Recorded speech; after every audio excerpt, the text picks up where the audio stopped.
bring you to have the time of your life, because the Mets are really socking the ball, knocking those home runs over the wall. East side, west side, everybody's coming down to meet the METS Mets of New York town. Oh, the butcher and the baker and the people on the streets, where do they go? To meet the Mets! Oh, they're hollering and cheering and they're jumping in their seats. Where do they go? To meet the Mets! All the fans are true to the orange and blue, so hurry up and come on down, 'cause we got ourselves a ball club, the Mets of New York town. Give 'em a yell! Give 'em a hand! And let 'em know you're rooting in the stand. Come on and meet the Mets. Meet the Mets. Step right up and greet the Mets. Bring your kiddies, bring your wife. Guaranteed to have the time of your life, because the Mets are really socking the ball, knocking those home runs over the wall. East side, west side, everybody's coming down to meet the METS Mets of New York town, of New York town.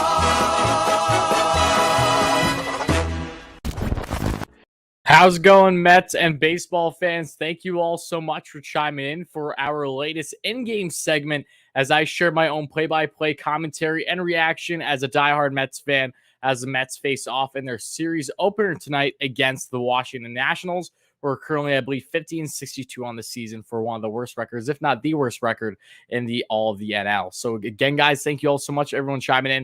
I'm excited for tonight's game. I'm hoping that the Mets can really turn the corner here and find themselves gaining a little bit of a win streak before they have the massive matchups against the Dodgers and the Giants for 13 straight games, both home and away. They need to take advantage. It starts today. But before I go any further, I just want to thank everyone again for chiming in, guys. Hope you guys stay for the entire stream, or plenty of it at least. Make sure to smash that like and subscribe on as you're just chiming in. Help us get to 100 likes for the first short-term goal, as always. Help us get a 9K subs for the next short-term goal on the channel if you're new and you like consistent Mets content.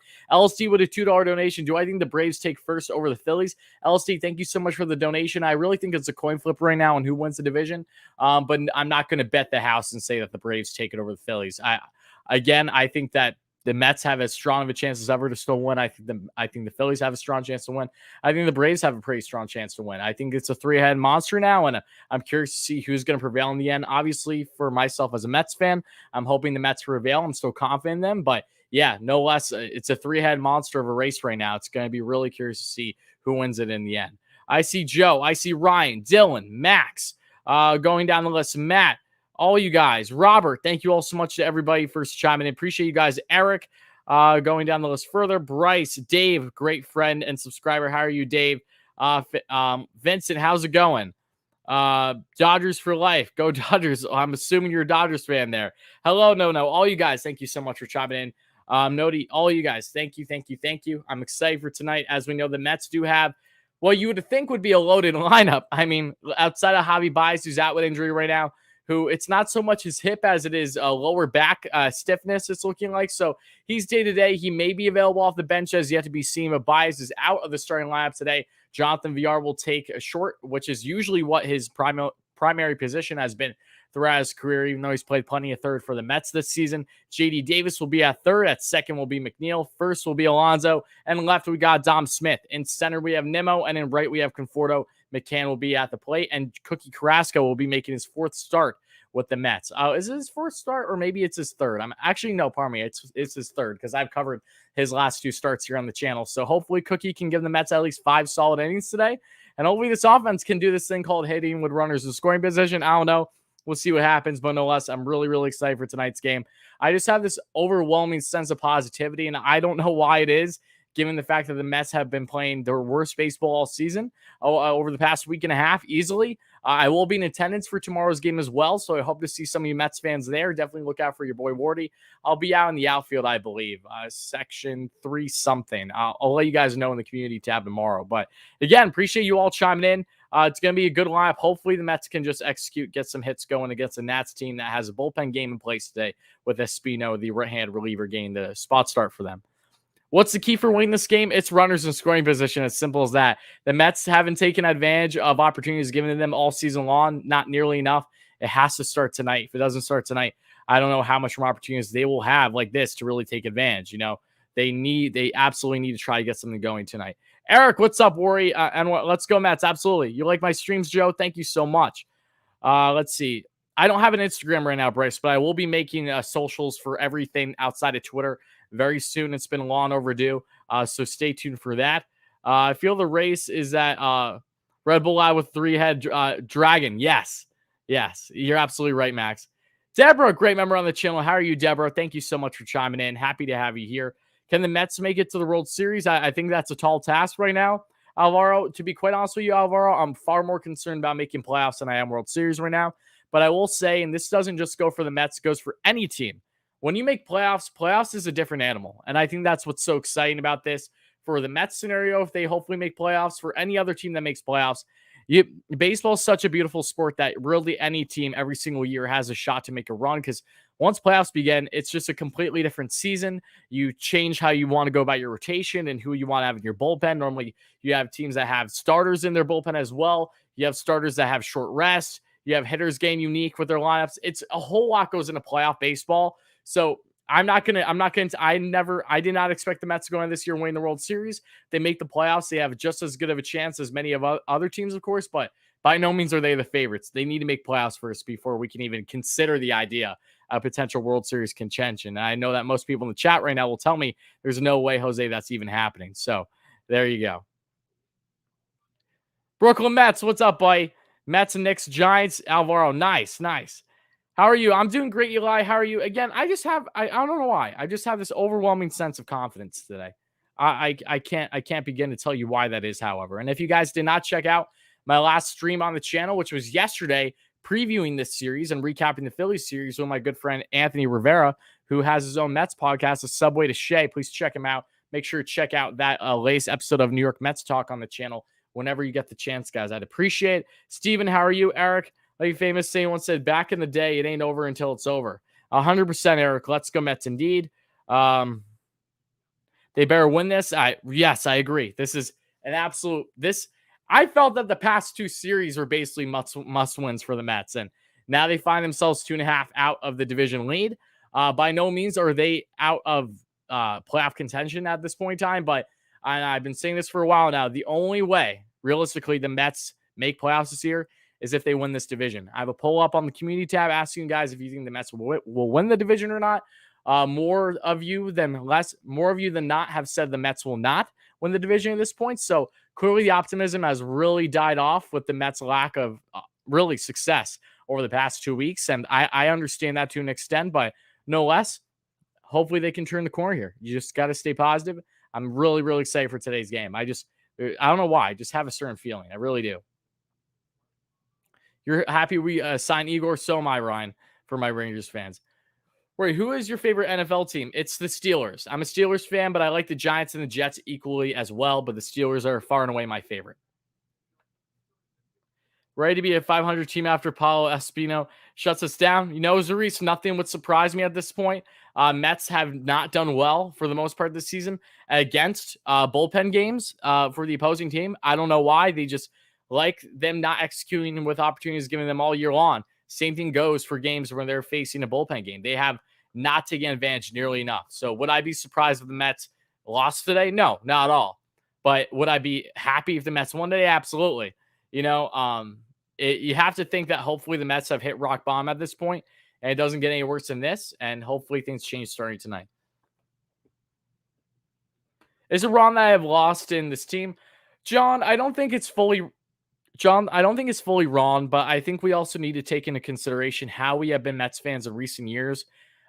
If you're a Mets fan that has felt optimistic about the club in recent years, when they're still easily like 5+ games out of first, hopefully trying to crawl in for at least a wild card spot, then you should have a certain amount of comfortability still with where the Mets currently stand in this division. Now, if they were 5 games out right now, my optimism wouldn't be nearly as high, knowing that this upcoming schedule for the Mets does not get any easier. But 2.5 out currently, plenty of ground to make up, but there is still time for sure. I believe there's right around just under. Is there now? Yeah, there's exactly 50 games left, I believe, starting today, because this is their 112th game of the season out of 162. So 50 games left in the season. Let's hope that things turn around starting today. If every team were fully healthy, which division has the most talent in your opinion? If every team was fully healthy, I would still probably favor one of the NL West or the AL East, just because of what they've done this year.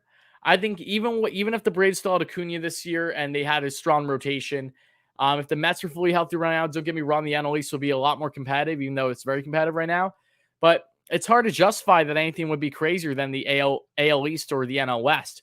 But again, the NL East was assumed to be the most difficult division, arguably going into this year, and it's been deemed by many as the easiest.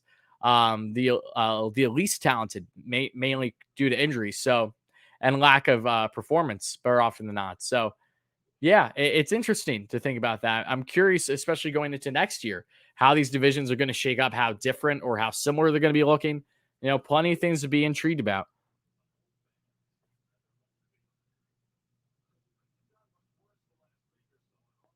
Hoping to God we get an LL Phillies this week. Yeah, it's needed.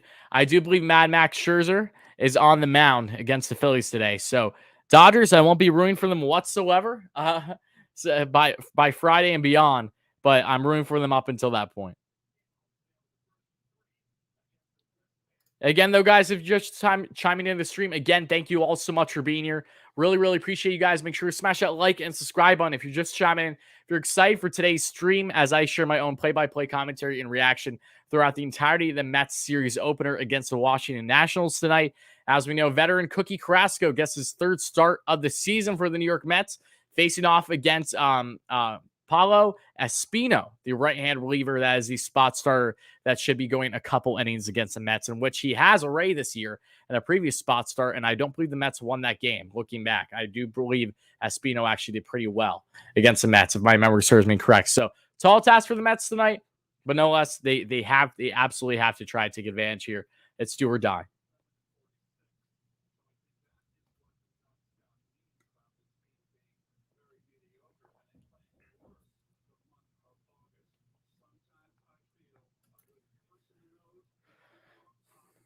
Can we admit that all this started when they wore the black jerseys? No, Nody. This does not have to with the black jerseys. Stop it. I know that the Mets played really bad in the black jerseys for the first time this year. Don't get me wrong.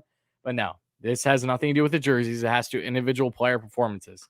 Stop it. If it was only the black jerseys, then the Mets would have been steamrolling the first half of the season, and which they weren't. They were in first, but they were continuously falling off leading up to the deadline.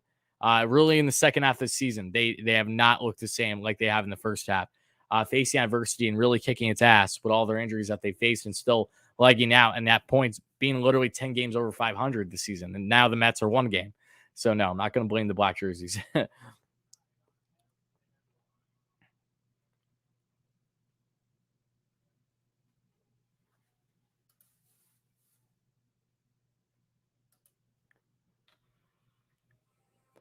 The Pirates series, yes.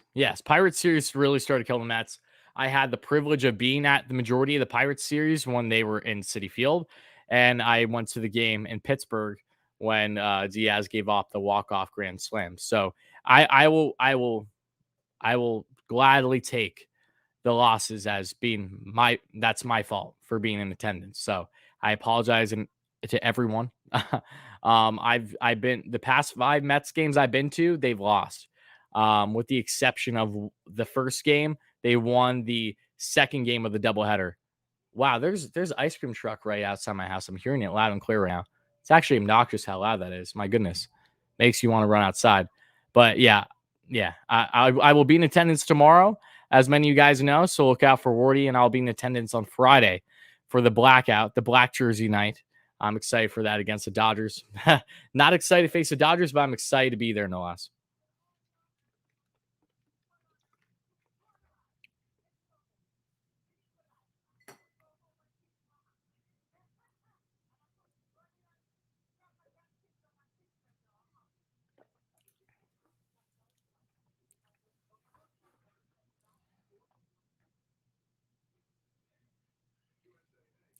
I will. It is interesting you say that, Joe, because you have to wonder. The Mets have finally found themselves in a spot where they are healthy for a decent to significant period of time. I know that they don't have Lindor. I know that they don't have DeGrom. Those are the biggest parts of this lineup. No ifs, ands, or buts about it, right?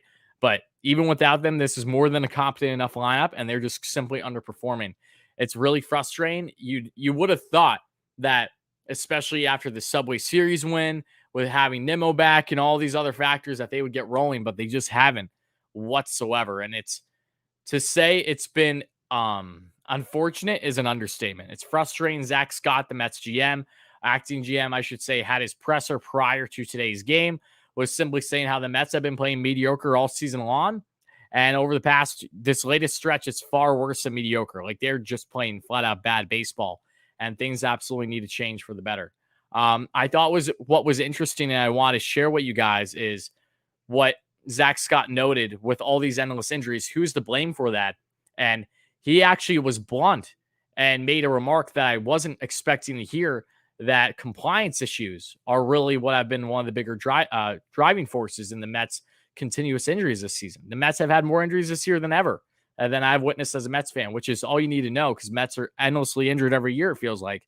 But compliance issues, which means that is in direct connection with a player not being compliant, whether it comes to simply not hydrating enough, not doing this, not doing that.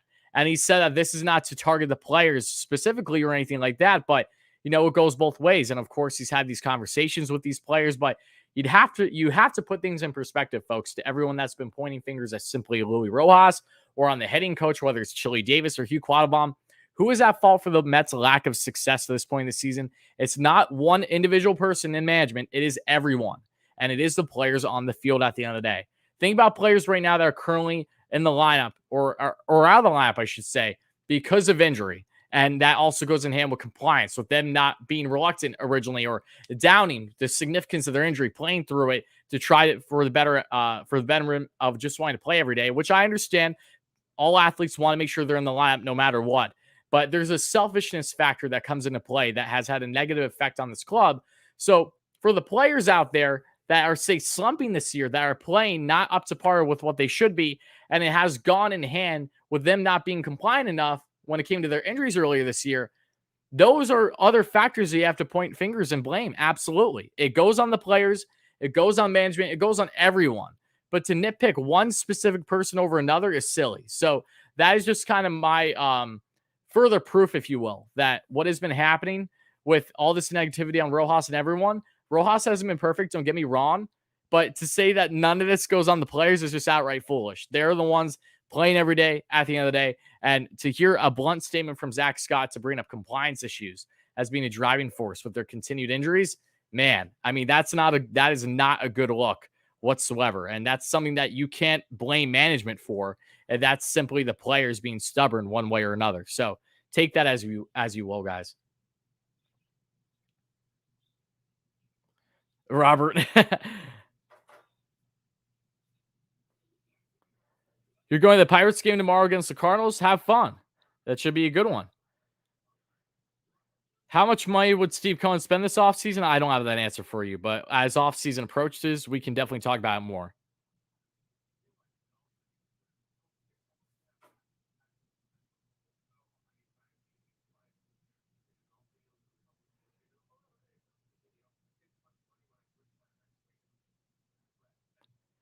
I'm so embarrassed to tell people I'm a Mets fan that I just tell them I don't watch baseball.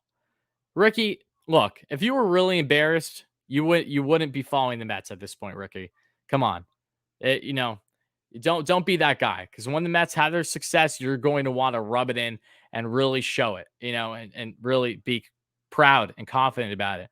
Don't be that guy to be, as long as I've been a Mets fan, even when they've been horrendous, I by no means am I denying my fandom for this club. I absolutely love them through thick and thin. So you can do whatever you want, but that, you say you hate them. I mean, like, I don't. It's a double-edged sword, though, Ricky. You still watch the games at the end of the day. You still follow them, and when they succeed, I'm sure that brings you happiness to an extent.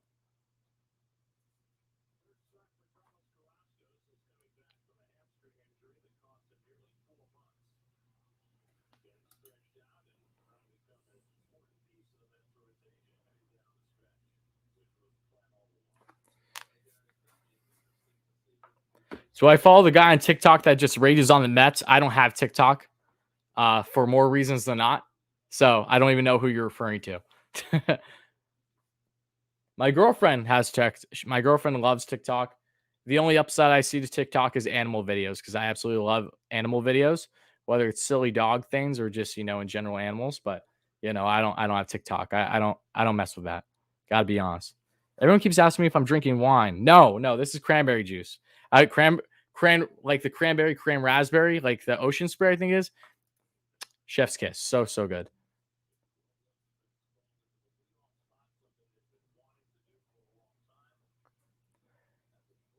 Guys, see your rages. I think I'm fine without it, Hayden, but I'm sure there's definitely something good. Either way, game is about to get started, folks. So smash that like and subscribe on if you're chiming in again. Victor Robles batting under 200 on the year for the young outfielder is coming up to lead off this game, and Cookie Carrasco is about to get said. The card coach, my man, long time no see. Everyone, shout out, get so dono hype in the chat for the card coach. Great supporter on the channel. $20 donation here from the card coach. What's up, my dude? Sorry, I have not been on too many streams lately. Keep up the good work. There's some rough times for us, but hey, we are Mets fans. 10K DeGrom card coming soon. Congrats, but on 8K. Let's go, Mets. Thank you so much, guys. Everyone, shout out card coach for the $20 donation. Thank you so much, buddy. It's been a privilege getting to know you, my friend. I appreciate your generosity always. So seriously, thank you kindly for that, as that's going to be fouled off to the right side, and it's 0-1 on the count to Victor Robles. You will see Gigi at some point in the stream, either for a good reason, meaning the Mets won the end, a rally reason, one of the two. And it's 0-1 on the count. And that's going to be off-speed pitch. Hits the top of the zone, but umpire says, nope, we're not doing that today. Only the second pitch into today's game, and we already have a blown call. 1-1 on the count for Robles.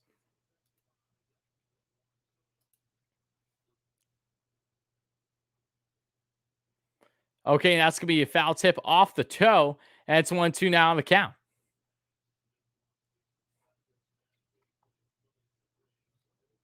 Again, though, car coach, thank you so much for the $20 donation. And all you guys asking about Gigi, if you guys don't know, I have a bunny. Her name's Gigi. She's a 6-month or so old lion head. Love her to death. Bring her in my streams all the time to be a rally rabbit. Hopefully give the Mets some energy later in the game if they're losing. Or I bring her in at the end and kind of celebrate with her at the end of this stream, because that means the Mets won. She was just chewing on on her cage. She loves it every single day. She chews on her cage, looking like Hannibal Lecter. Shout out. If you guys don't know Hannibal Lecter, do yourself a favor and watch those movies. Fantastic. But looking like Hannibal Lecter with her teeth like in the actual, little bars of the cage, because she's trying to get out right now. I find that funny. Either way, it's 1-2. Pitch number 5 underway by Cookie. That's fouled off on the 93 heater, and it's still 1-2 on the count.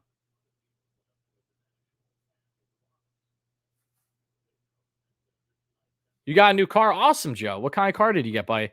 And Eric, thank you so much for the kind words. You know how much I appreciate you and everyone chiming in. So thank you for that.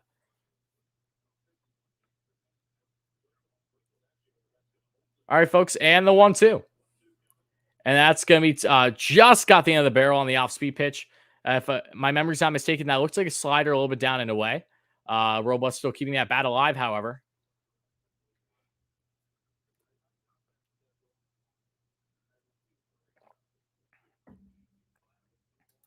Let's go Cookie indeed.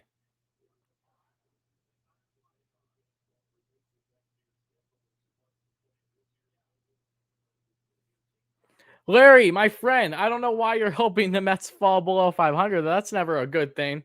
I appreciate you being here, though, Larry. Thank you so much for all your generosity and support on the channel. And that's going to be single in there for Victor Robles. So Victor might not have the batting averages here, but he does pull a base hit from a pitch top of the zone. And now there's 1 on with no out. To lead things off here for the Nationals against the Mets.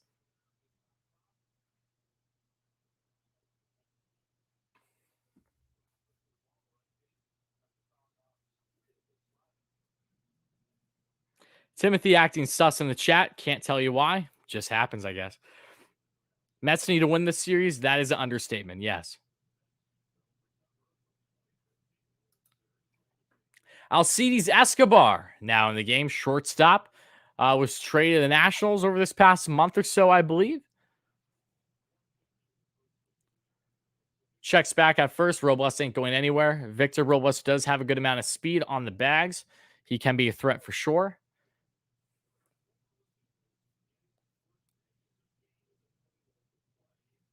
Oh, don't fall below. Okay, I got you, Larry. That makes far more sense.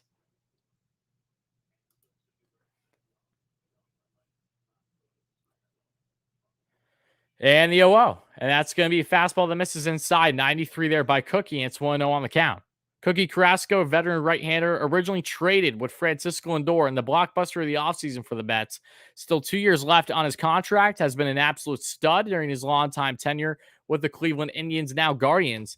A leukemia survivor, if my memory serves me correct.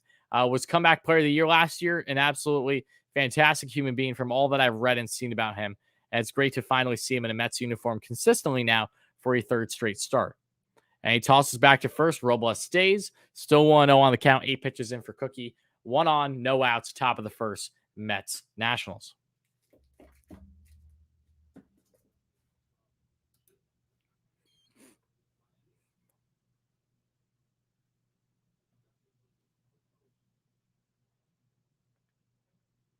Cookie continuing to check. Cookie really does not like what Robles is doing at first. I think he really feels intimidated that he's going to steal. Either that or he's feeling indecisive with the pitches he's throwing. But I think it's more Robles being the base stealing threat because he does have speed.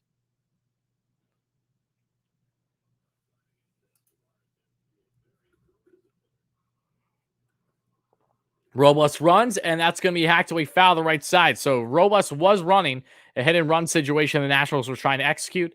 But that's fouled off. Robles trots back to first, and it's 1-1 now on the count.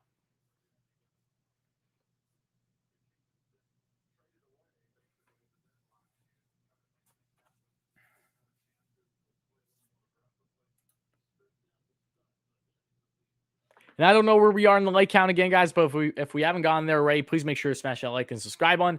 Help us get a 50 likes before our ultimate goal of 100 before the stream ends. And thank you so much in advance for that.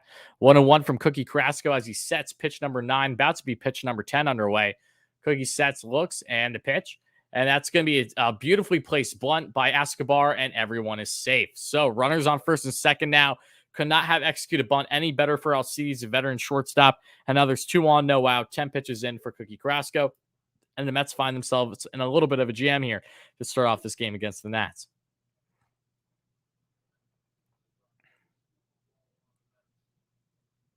Acuna surgeries are going well. That's great to hear, LSD. Wishing nothing but the best for him and a speedy recovery, of course.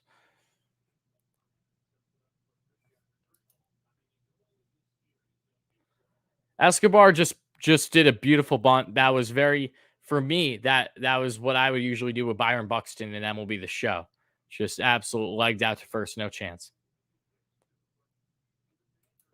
Here's Juan Soto now, Mets killer, 22-year-old outfielder, batting just under 300 on the season. One of the best young phenoms in the game of baseball today. And first pitch to Soto is going to be a called strike. 0-1 on the count, 93 hitter straight down the lane.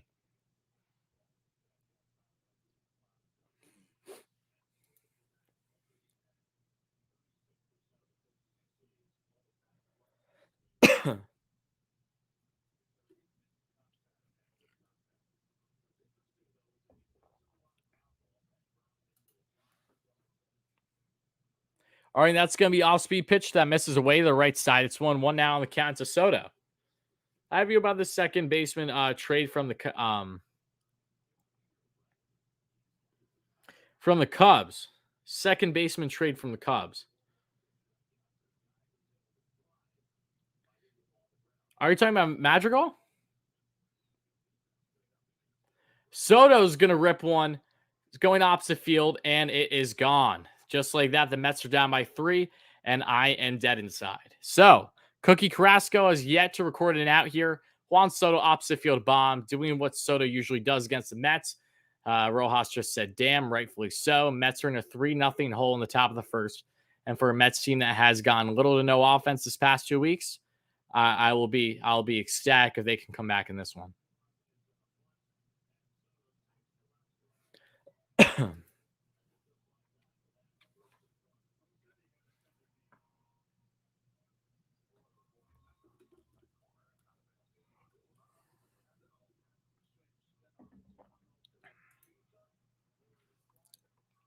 That hurt. That hurt. You kind of it felt scripted. great situational hitting so far for the Nationals. Get two guys on quick that both have speed on the bags. And Soto does not miss anything there with a lack of velocity from Cookie. No problem for Juan Soto. Now, Josh Bell, the raking first baseman. First pitch is a 9-2 heater outside. It's 1-0 on the count.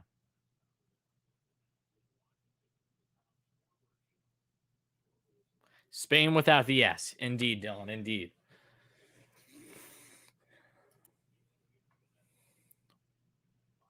And the 1-0. All right, that's going to be looks like changeup outside. 2-0 now on the count of Josh Bell. So Cookie Carrasco has given up a home run in the first inning without recording it out for the second time in his first 3 starts as a Met. First came back 10 days ago against the Reds, in which rookie Jonathan India, a diehard New York Mets fan growing up, ripped the first pitch that Cookie threw this season to the, I believe, second deck, was it? On the in the left side, pulled that bad boy for a leadoff bomb. So another home run given up here by Cookie, unfortunately. And that's going to be chopper now to the first baseline, handled by Pete. And now there's officially 1 away. Nationals have a 3-0 lead, however, with 1 out.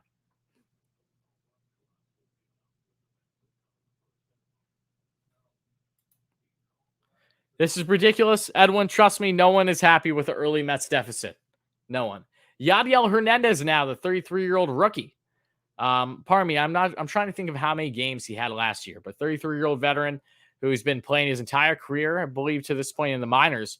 310 average on the year, though, has looked perfectly fine for the Nats and times they've needed him, especially after the trade deadline and trading everyone away, not named Juan Soto, basically. So let's see what Hernandez does, and let's see how Cookie does trying to rebound after giving up a 3-run shot.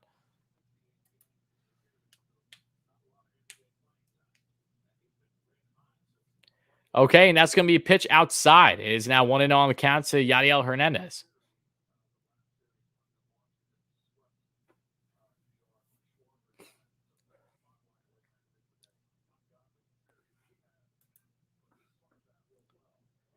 And the 1-0, and that's pitch outside. It's now 2-0. Cookie has struggled to locate the strike zone early in this game.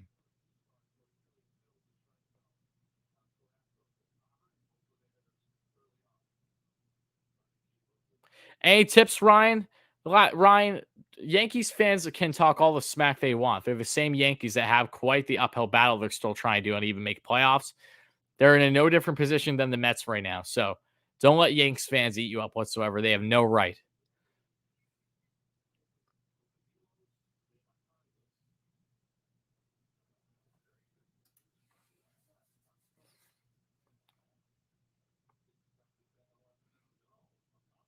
What's up, Jace for Life? Again, thank you all so much, everyone chiming in. I know that the Mets are currently down by 3 runs. Not fun. Now it's 3-1 on the count here to Hernandez, who's had a good eye at the plate so far.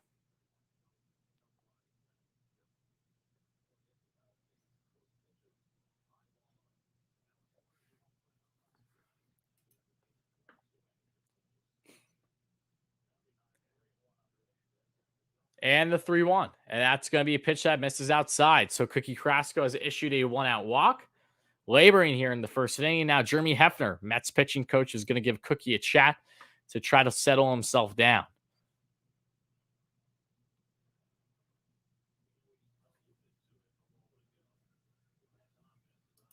I'm sorry you're at the game right now, Ethan. Trust me, no one likes being at Mets games when they're not doing well. Like anything else, though, the only positive to things right now is that it's the first inning. Okay, so hopefully Cookie can get out of this unscathed outside of giving up that 3-run bomb. And we just have to have fingers crossed at this point that the Mets can actually show up offensively today. They have a pitching matchup that on paper is in their favor. It's a bullpen game for the Nationals. Again, though, unfortunately, the Mets just have not jumped and executed again in bullpen games this year. I don't like everything else. It doesn't make sense, but at the same time, it's been a continuous struggle for them. So fingers crossed. That's all I can say. I'm not going anywhere. It doesn't matter how either much the Mets get blown out today, or if it stays a tight game and they're still losing. I will be here until the entirety of this game is finished. So concluded. So we'll see what happens. Keyboom, first pitch to him, fouled off. Fastball inside 93, 0-1 on the count.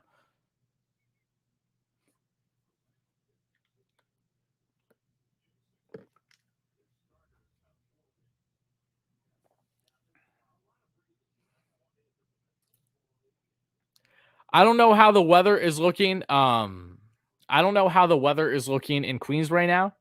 I can tell you where I reside. It's okay. We had a really bad storm earlier. Keebum's going to pop one up, shallow left, and now there's 2 away. So Cookie Carrasco's 1 out from getting out of this, what has been a pretty poor start of the game here on the top of the first. 1 runner on first from a walk, 24 pitches in for Cookie. 1-1 on the count. Pardon me, 2 outs.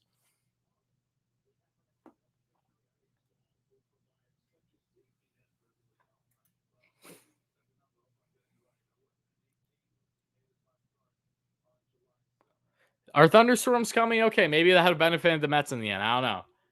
But they have started the game. So again, that would be a scenario where it's then picks up tomorrow.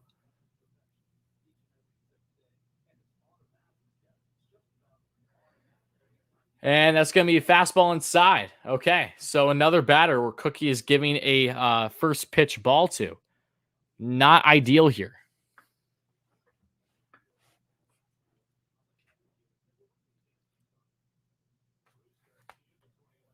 And that's going to be hacked off foul to the left side. It's now 1-1 on the count. Kind of wish we signed Cole Hamels. I think Hamels was destined to go to the Dodgers. How much interest the Mets showed, I don't have an answer to, but it comes down to these players making decisions at the end of the day too. That hasn't been evident enough from both free agency and, of course, trade deadline, especially if a player has any say in things. Fastball up. And it's 2-1 now on the count. 27 pitches and counting here for Cookie Carrasco as it's 2-1 now on the count.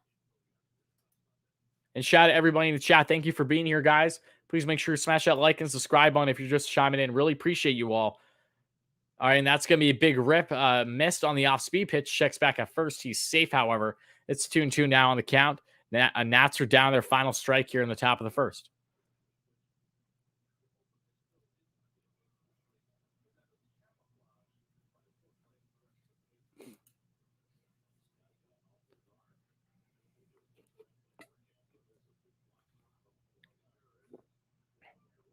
And the runner goes, and he is safe.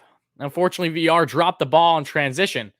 So now it's going to be a 3-2 full count. Runner on second. Hernandez in scoring position. It looks like they would have gotten Hernandez out, but VR just could not handle the ball after it hit the glove as he turned a little. I think he might have turned his head a little too quick there. Just could not hold that ball. That easily would have been an out on Hernandez.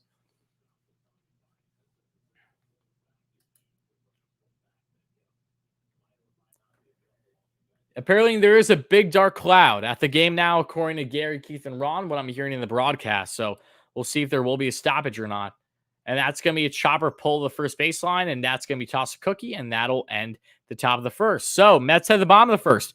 And the Jam gave up 3 hits and 3 runs thanks to a Juan Soto opposite field bomb.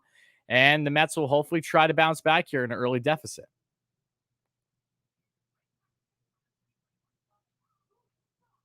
Well, Jays, I'm happy to have you here, buddy. I'm glad that you're enjoying the commentary at least. Wishing your Blue Jays the best this season. What's up, Brandon? What's up, everybody? Chiming in, guys. Yeah, I don't know. Maybe we are going to find ourselves in a rain delay if the weather is not looking pretty there. We'll see what happens, however. I don't know. I'm not at the game, can't tell you. So it would be a blessing in disguise. I just hope that if a rain delay does happen, to be quite honest, that it just leads to postponement into tomorrow. I'll be in attendance tomorrow, so that's a positive. But 2, I just don't want to have it where we're stuck in maybe like a 2-hour window or something of no baseball, but we're waiting because we're on stream. So that would be quite the drag.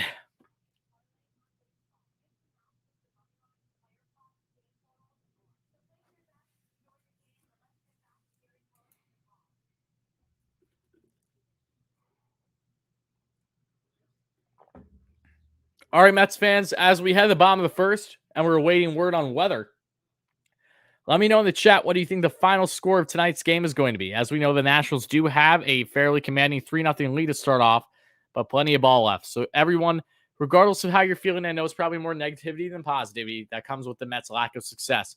So everyone, regardless, just let me know in the chat right now how you're feeling. What do you think the final outcome of today's game is going to be, with the assumption that it is fully played?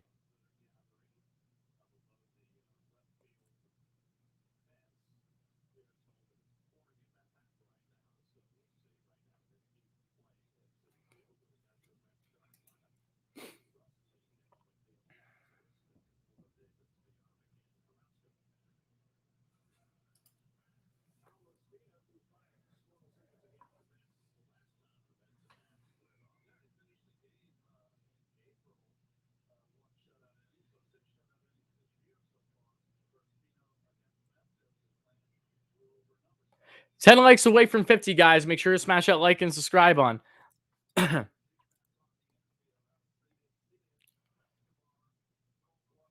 donation here from Orphanage Builder DeGrom. I had 27 pitches by fourth or fifth inning. WTF Cookie. I know it's unfortunate. Again, no one's gonna be perfect every outing.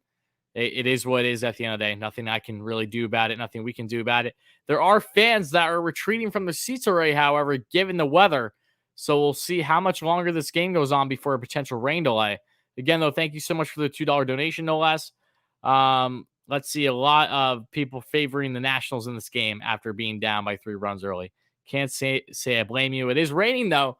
We may find ourselves in a rather quick rain delay here. So WardyNYM, batting 285 on the air, 2 bombs, 15 RBIs. First pitch to him is going to be a fastball that just nicks the outside corner. I'm glad the Nationals got an expanded strike zone and not the Mets, because there's no other way that I would want things in life, right? So second pitch, I should say, goes in their favor. 1-1 on the count to WardyNYM. Espino sets, and pitch number 3. And that's going to be ripped by WardyNYM, and that's going to be right to the right fielder, unfortunately, in Juan Soto. And there's 1 away. Good contact by Nimmo. Unfortunately, just was not a gapper. And there's 1 away now here in the bottom of the first.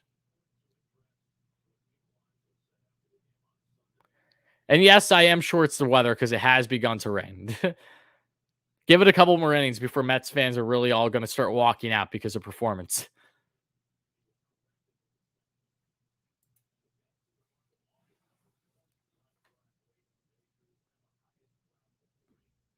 Pete Alonso's now coming up. He's in the 2 hole today. Pardon me. My mistake. He's in the 3 spot. I did not see McNeil for a second, so my apologies, guys. Either way, first pitch to Jeff. That's going to be a fastball. Misses the outside corner, 88 miles per hour, and it's now 1-0 on the count.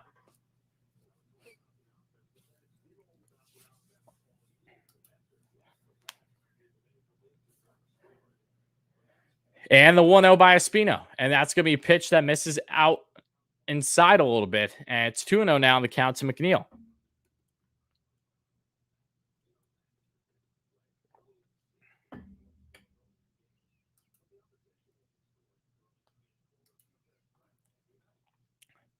And McNeil swings at the first fastball he sees in the zone tonight, and it's 2-1 now on the count as I was fouled back to the left side.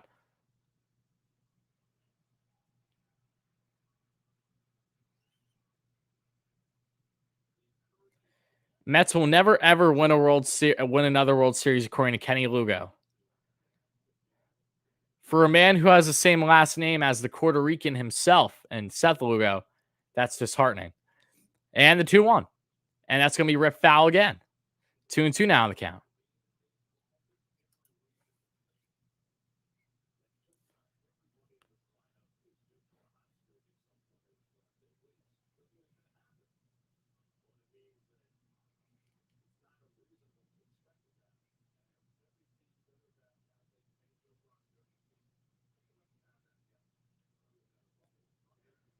Two and two.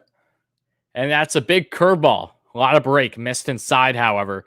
And now it's going to be full count here to Jeff McNeil.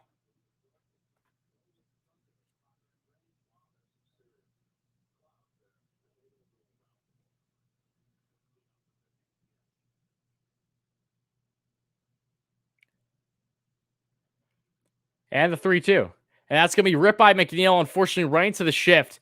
And there's 2 away. Nice snag there. Smart shift there. McNeil's yelling F-bombs going down the first baseline, as he usually does in these scenarios. And the Mets are now 1 out away from being done here in the first inning.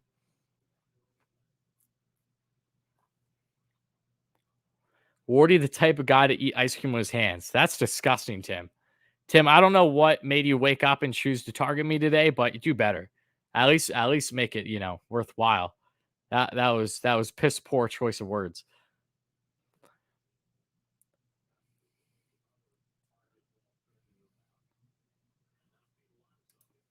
All right, guys. Big Me Pete is coming up. 2 out. First pitch to him, the 0-0. And that's going to be a breaking ball curve in for a called strike on the inside corner. Bottom right. 0-1 on the count to Pete.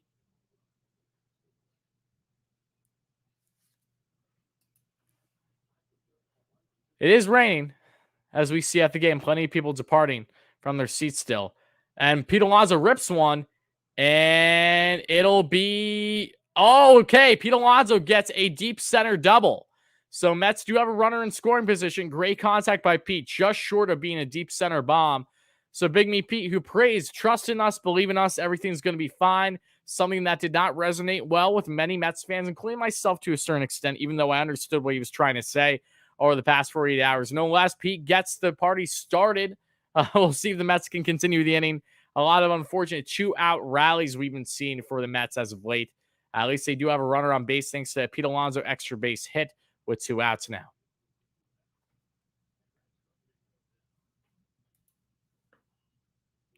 The rain knocked it down. Depending on how hard it's dropping, it wouldn't surprise me.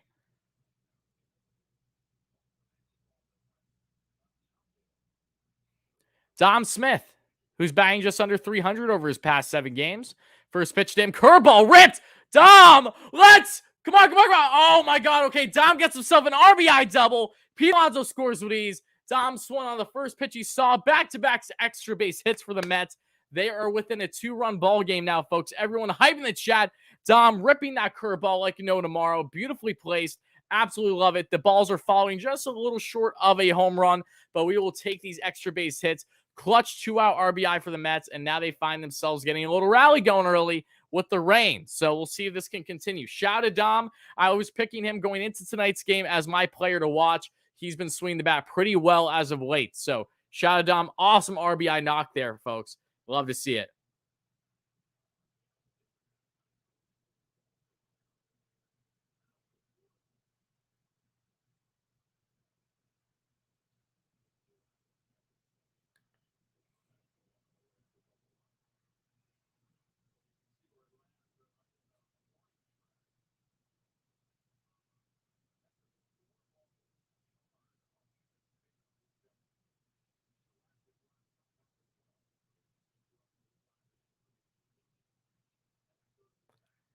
All right, and Dom Smith is in a limbo between second and third. This should end the inning, unfortunately. Dom tried to get nifty with a little spin move. Got caught as the ball went to the backstop. I think they're holding, but no less. That's going to do it for the inning, unfortunately. Of course, the one time Dom's caught in bad base running, something that he literally never does. But it does look like it's downpouring now. Oh, wait, did they tag Dom? He must have just got the end of under the glove there. That was weird. That was very weird. He must have just got the tip of the glove there. It is downpouring though, but again, I'm not gonna be mad about Dom there. You know, he got to run it. That's important. Larry with the kind words. Thank you, Larry. I appreciate you, buddy. Anyone that messes with Wardy messes with me. You're the best, Larry. I appreciate your support. You guys are funny.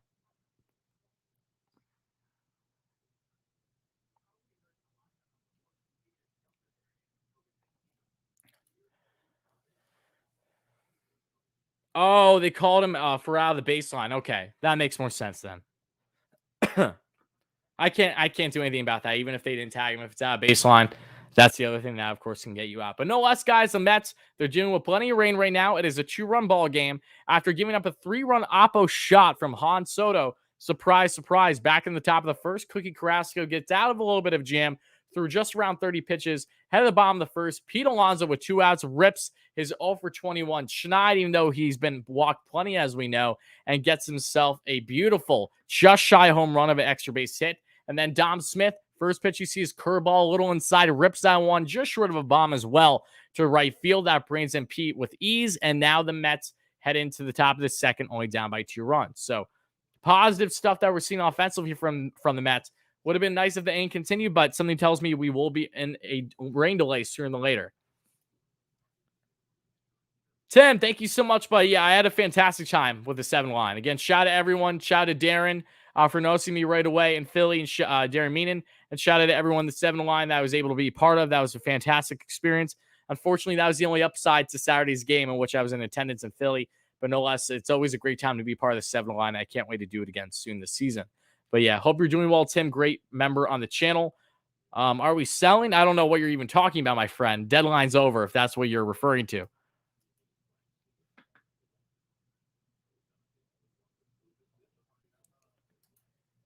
So it's still raining. Cookie's getting set. I don't see any fans really much at all right now.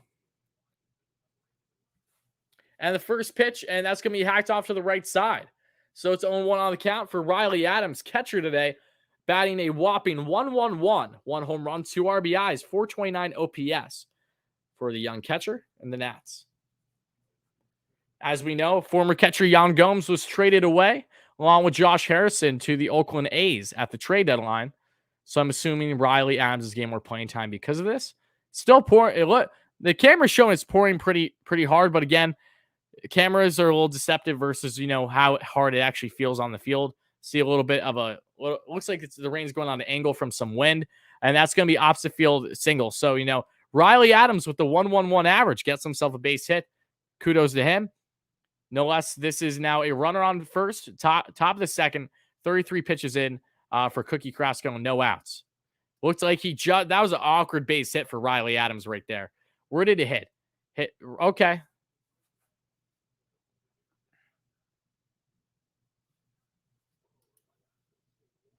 All right, and there is lightning, so you have to wonder if they're going to be getting out of there soon.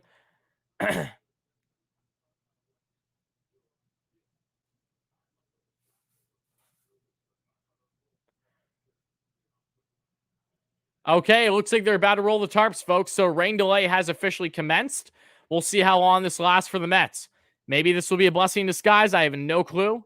We'll see. We'll see, folks. Either way, we stay on the stream. We're going to keep chatting it up until we find out further details on this rain delay, or if the games will end up being pushed until potentially tomorrow to do, at that point, a doubleheader.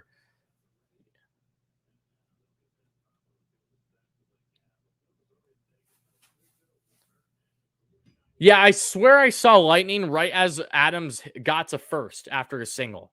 So I was clearly correct in that notion. But either way, we're in a rain delay, folks. So if you guys have any comments, questions, or concerns for me, as we just await word on how long this rain delay is going to be, and if the Mets will continue to play baseball tonight, by all means, let me hear it. I don't think this rain delay is going to stop anytime soon from the looks of it. So let's get into a live Q&A.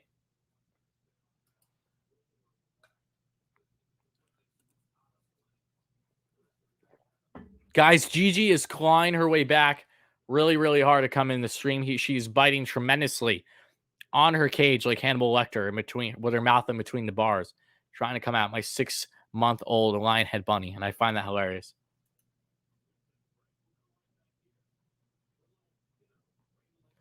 What's up, Cristiano? Mets are in a delay. It looks like about an hour and a half from the weather radar. Fantastic. Nothing that I want to do more than to do an unbelievably long live stream today. Please pick up on the sarcasm slightly, everybody. Not that this has anything to do with you guys, just because 5+ hour live streams do become a drag a little bit.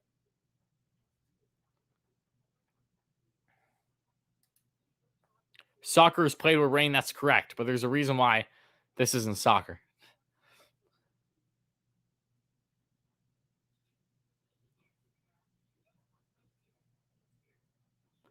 Dylan, who's a Padres fan, who's third in their division, is talking smack on a Mets team that is also third in their division. That's cute.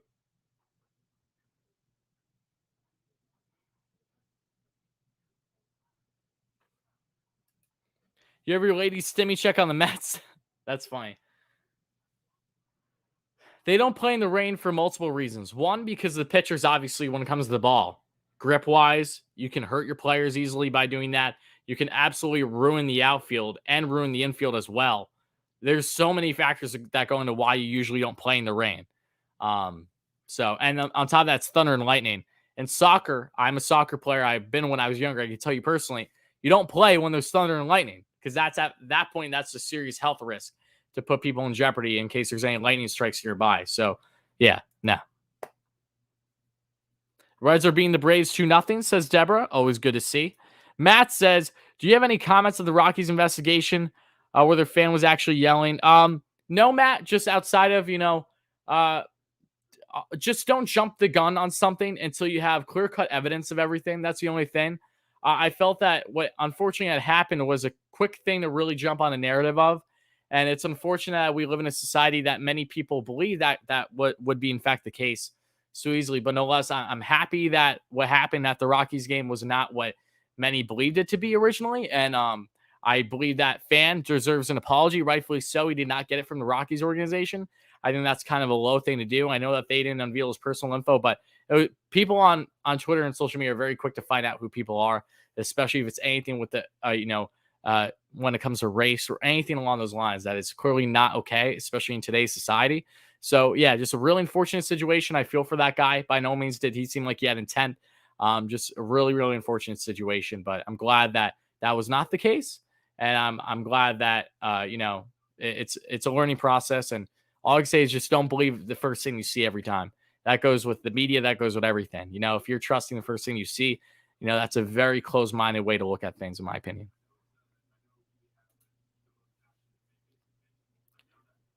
Thank you so much for another $2 donation by We Won 4-7 against Padres. I exposed Tatis. Yes, you did, DeGrom. Yes, you did. Again, thank you for the $2 donation, buddy. My recommendation to anyone in the chat on trying to talk down on Jacob DeGrom, saying DeGrom is trash, I would suggest being able to spell correctly before going the lengths of actually insulting the best pitcher in baseball. But that's just me, Dylan.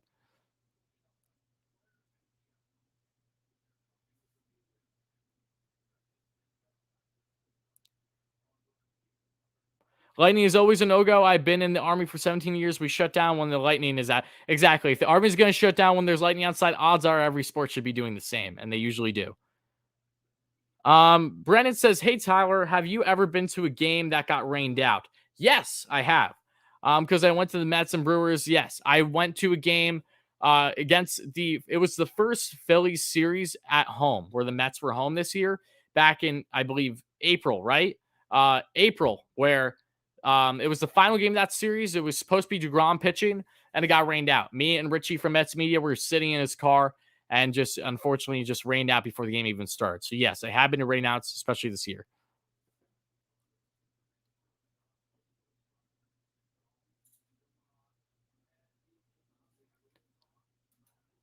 Can DeGrom become the GOAT pitcher? I mean, considering he already is and has been, yes. Let's not deny how talented Jake is just because of his injuries. Larry says, besides Phillies fan running out of the field, did he hear about the ball girls? Yes, I did see the ball girl that tackled down the person at Dodger Stadium. Good on her. Ball girls and ball boys, they deserve more respect. She got him down. Out of all the security and everyone going after the fan in Dodger Stadium, in which that was the game Richie on Mets Media was at, I believe, because he's been in LA the past week. Yeah, he was there. Yeah, that was pretty funny. So I like the press conference for Zach Scott. What was your opinion at the select time? During this slump, Matt, could you elaborate more on what exactly about the select time, this slump, is that you're talking about from Zach? Because I caught most of the presser, but I missed a portion of it as well because I was eating dinner.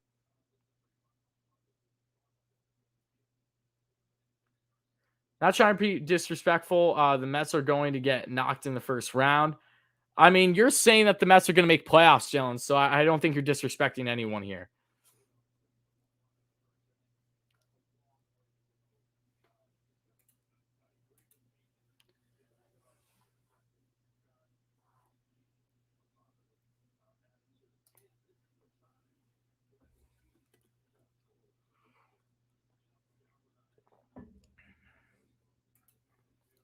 All right, guys, if you're just chiming in the stream, thank you for being here. If you guys aren't aware, we are currently in a rain delay as the Mets are down by 2 runs, 3-1 to be exact, here in what would be the top of the second.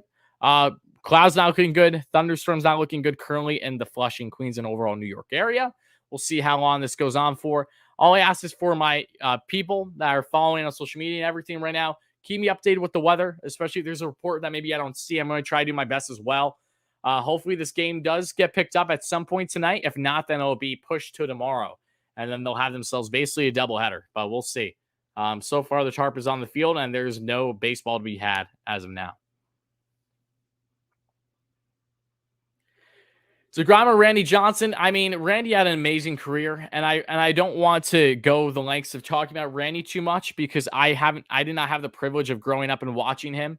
I know how amazing of a southpaw that he was, however. But I would have to side by side numbers and see, how exactly long his career was and how in direction it would be with Jake. So I'm going to refrain from answering that because I don't want to give an uneducated answer. But I do believe that Randy has obviously had a longer and a more immaculate career, I would assume. Because Jake has been lights out, but he hasn't necessarily been lights out his entire career. And Jake hasn't even been in the league nearly as long as a lot of other pitchers that he's been, and compared to at this point in his career.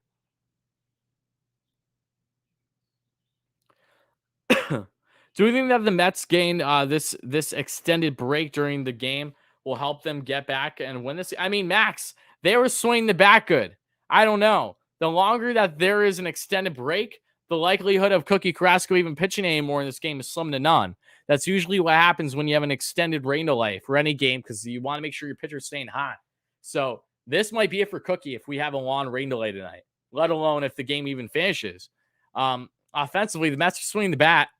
Like Pete Alonso, Dom, that was looking good. Conforto looked like he was locked in at the plate up until Dom, unfortunately, was out between first, second, and third. So I don't know. This could be a blessing in disguise or it could be a negative for the Mets. Only time's going to tell.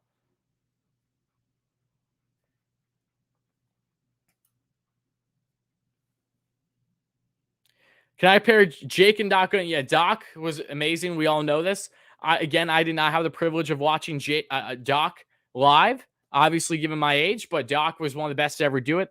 When I think of legend pitchers, he's definitely up there for me. What he did for the Mets organization and overall as a pitcher is slim to none. Just one of the best pitchers to ever live. I think that Jake can very well finish his career and have been a better pitcher than what Doc Gooden was. And that's saying a lot given how amazing Doc was. I truly think Jake's biggest competition when it comes to being the best pitcher in Mets history is Tom Seaver and no one else by the time everything is said and done, which is saying a lot because the Mets have had their fair share of absolute studs in their rotation throughout the decades.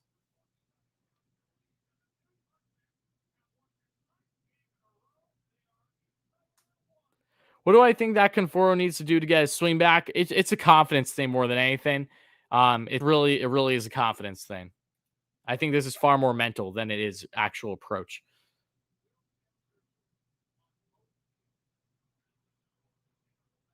You met Doc and he tagged up. That's awesome, Tim. That's fantastic.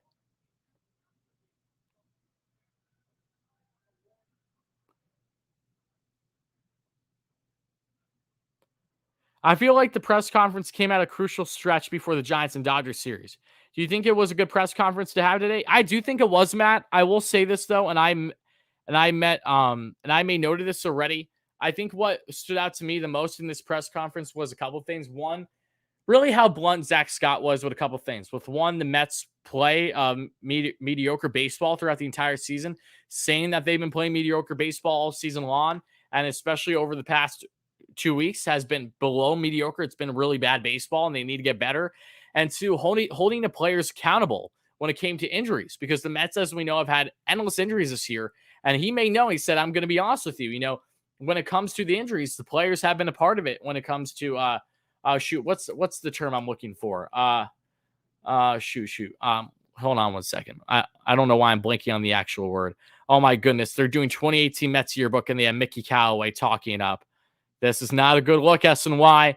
You should have kept this one on the back burner. No need to bring it up now. Yes, Mickey Callaway, everyone's favorite manager and pitching coach, right? That's why he's not in the league anymore. Goodness gracious, that's not good. Talking about compliance when it came to the players, going back to Zach Scott is what I was originally saying. Knowing that there have been players that have had injuries this year, in part with them not being compliant enough, and calling that out is further proof in my mind that this has been a player issue when it comes to their overall performance, just as much as been, if not more, obviously, than managerial and hitting coach. So I think you need to point fingers at every which way, absolutely. But yeah, to suggest that, Rojas is just to blame, that it's all his fault, is the silliest notion you could ever make. This lies on the players, and there are players on this current team that have been hurt and continuously been hurt this year to an extent, and hand with them not being compliant enough. And that's a selfish outlook at the end of the day. As much as you want to play, man, like it's not a good look. It really isn't.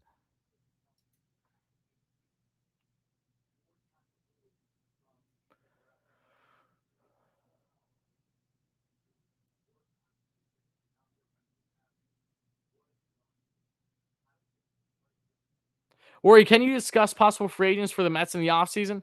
All right, Dave. I'm not going to expand too much on that, Dave, only because we're still so far away from free agency and a lot has yet to be seen on what the Mets' priorities are going to be.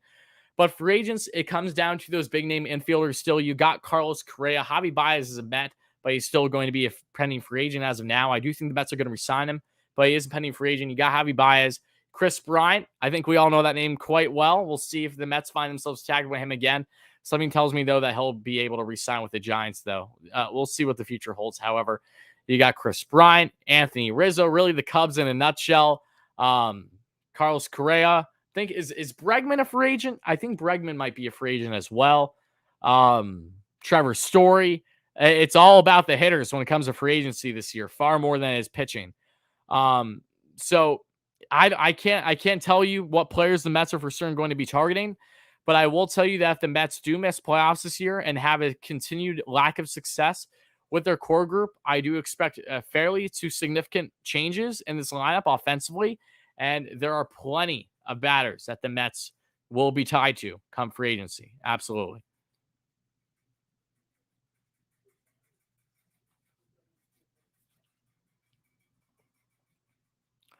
Do I think DeGrom is being compliant? No, I'm not saying that. I'd hope not. I granted, do I think Jake maybe wasn't as compliant in the past, and that led to more lingering injuries? It's obviously a possibility, but Zach wasn't going to go the lengths of course, saying individual players' names as he shouldn't. By no means is that an okay thing to do. So I'm not going to assume what players did and what players weren't compliant, but nonetheless, it has been a problem with this club when it comes to their injuries, and it's something that has been addressed individually with Zach Scott and these players, and you just have to hope that they have turned around and have learned to better themselves health-wise in either their diet, stretching, whatever it is that they weren't originally compliant about, that they'll know to be better going forward. Because that is not acceptable in my mind, to be a professional and be that way.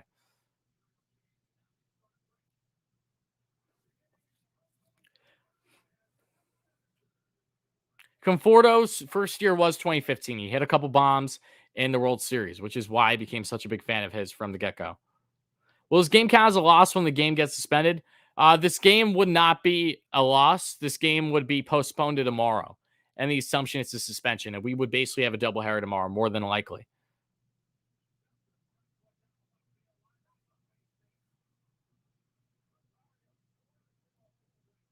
Is it a good thing or bad thing where the Mets could offer Thor and Conforto the qualifying offer, but if they decline, the Mets could have 4 top 40 to 50, 40 to 45 draft picks. It includes the 11th overall pick from Kumar Rocker.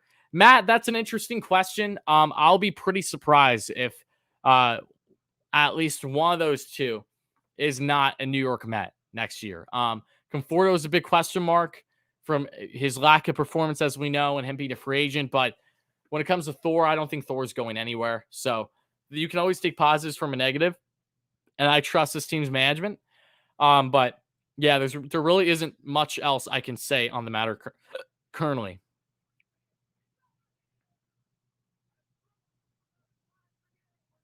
Is the rain going to stop? Hopefully, Mikey. I don't know. I need you guys to keep updating me in the chat on how the rain's looking. And guys, we're 40 likes away from 100. So if you haven't already, continue to smash that like and subscribe on. And again, if you enjoy consistent Mets content, all things New York Mets, in-game live streams, we'll have post-game live streams at times before the remainder of the season has concluded, of course. Individual videos that I'm hoping to have up at least one this week, if not more. Plenty of stuff going on the channel, so please make sure to smash those buttons for the largest and fastest growing Mets channel here on YouTube, as always.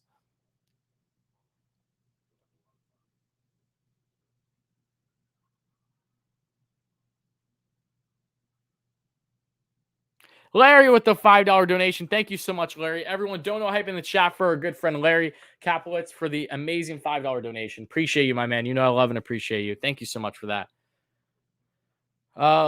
Let it keep raining for the next 6 weeks so the season can end mercifully. Herman, I'm assuming that's how you pronounce your name. I don't, wishful thinking and wanting to avoid more pain, but let's try to be positive here the best we can. The rain is supposed to stop by at least 10. I don't. I'm not ready to wait 2 hours for this game to pick up. I'd much rather that if it's going to rain for that long, that they just continue it tomorrow, personally. And that is one, because I'll be in attendance tomorrow, but two, it'll be an insanely long stream that I don't know if I'm prepared for tonight if they don't play for a while still. Latest on Javi, Tanya, is that it's more so back stiffness it's looking like than it is hip tightness. So he's deemed day to day. He might be available off the bench today, but I doubt the Mets are going to try to push him unless it's absolutely necessary. It doesn't look like it's anything significant with Javi. He's gone further testing, but it looks like he'll be good. Just normal wear and tear from his swing and throughout the season. And this is, I think, Javi out for a couple games should do this team good. He's had a sore heel during the week up of him being traded from the Cubs, and it's never fully healed, I'd imagine. So give him some time off. I think that'll only benefit him in the end.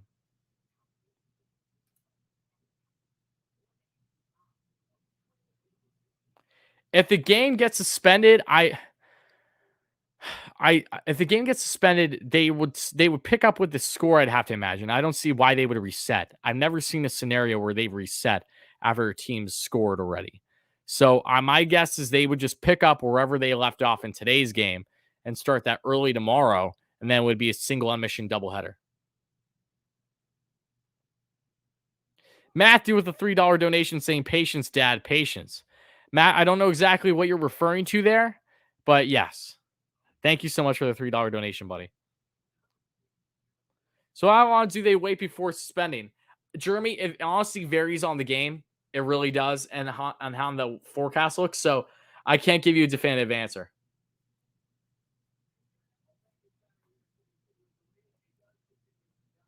Why don't I take a short break? There's no need to right now, Joe.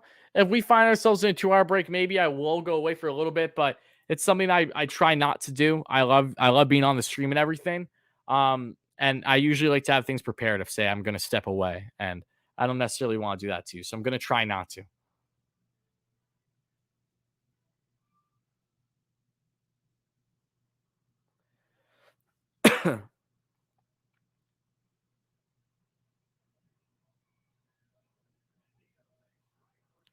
Yeah, you were at the game. Oh, Tim, I remember when you were at that game. I remember that.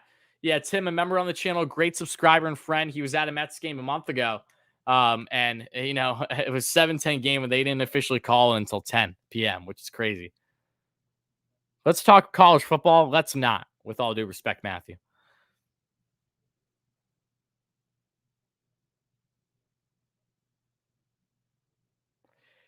If the Mets find themselves so far out of playoff contention after the LA series, like LA and Giants series, then yes, I would be in favor of, doing what's best for the team going forward in Thor and DeGrom, whether you play them or not.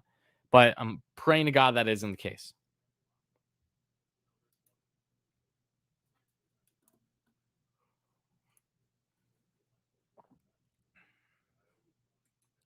You had the Mets game and Brewers game, and I had front seats, and the game got rained out. Wait for 3 hours. Oh, that sucks, Brandon. I'm sorry. I think you told me about the rain out earlier in the chat array. Yeah, I'm sorry to hear that. Yeah, it sucks. I was supposed to stream that game.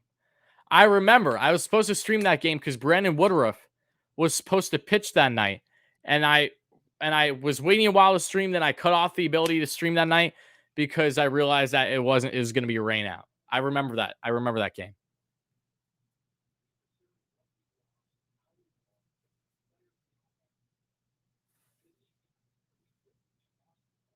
Do I have access to the Braves Philly stream? If so, pivot temporarily.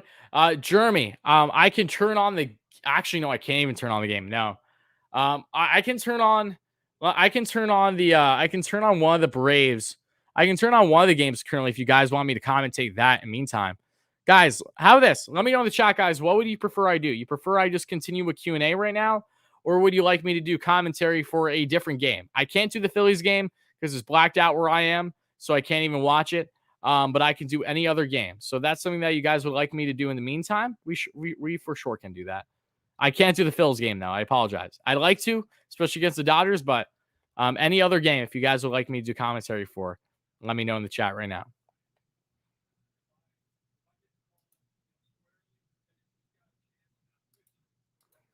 Yeah, blackouts are ridiculous. F Comcast. All my homies hate Comcast.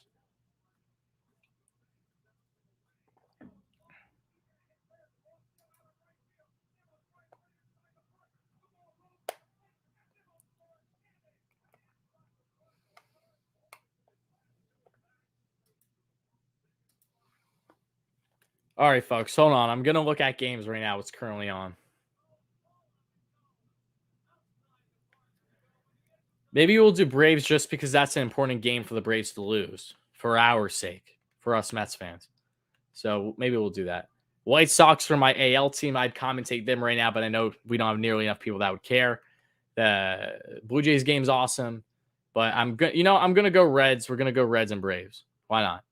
All right, guys. So if you're just chiming in, we're gonna be still doing Q&A, but I'm also gonna be sharing commentary of the Braves and the Reds game, as the Reds have a current 2-0 lead. Sonny Gray is just shy of 40 pitches. Jorge Soler, who was traded from the Kansas City Royals, is just 2 seasons ago shy, right around, I believe he had like 50 bombs. Right, he had a ridiculous amount.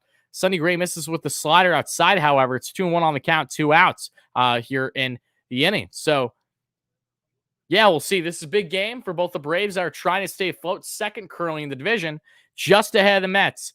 And we have the Reds that are trying to stay afloat and hopefully trying to come back somehow and win the division in the end against Milwaukee. Soler strikes 2 there on a slider, just placed like the last one by Sonny Gray. It's 2-2 on the count here. So Soler, after singling back in the first, again, a solid deadline pickup by the Braves. Big bomber. Not a fantastic defender, but has a big bat, as we know. And that's 92 paint for a called strike. And that is going to do her for the inning. So a little bit of an expanded strike zone in Sonny Gray's favor. And now we head to the top of the fourth. Reds have a 2-0 lead as we await the Mets game to start up once again against the Nationals in a current rain delay. So I think the game will start again. Hopefully. That's all I can say. Hopefully. I can't tell you how long it's going to be. I'm no weatherman, so hopefully though.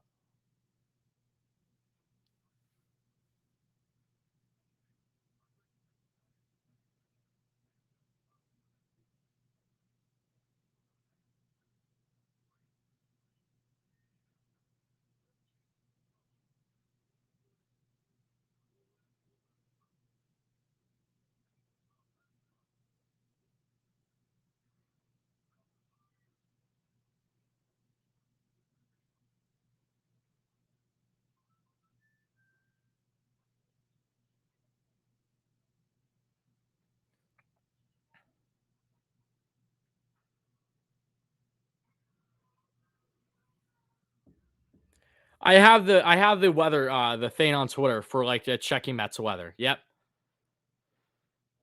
Rain system is moving slowly. I should not take over Gary Cohen's job. No, Brandon. Wholeheartedly disagree. By no means do I ever want to take over Gary Cohen. I have no right. I'm not even. I am pond scum in comparison to Gary Cohen and what he means to the industry as a play-by-play commentator. By no means should I even be considered in the same breath with that man.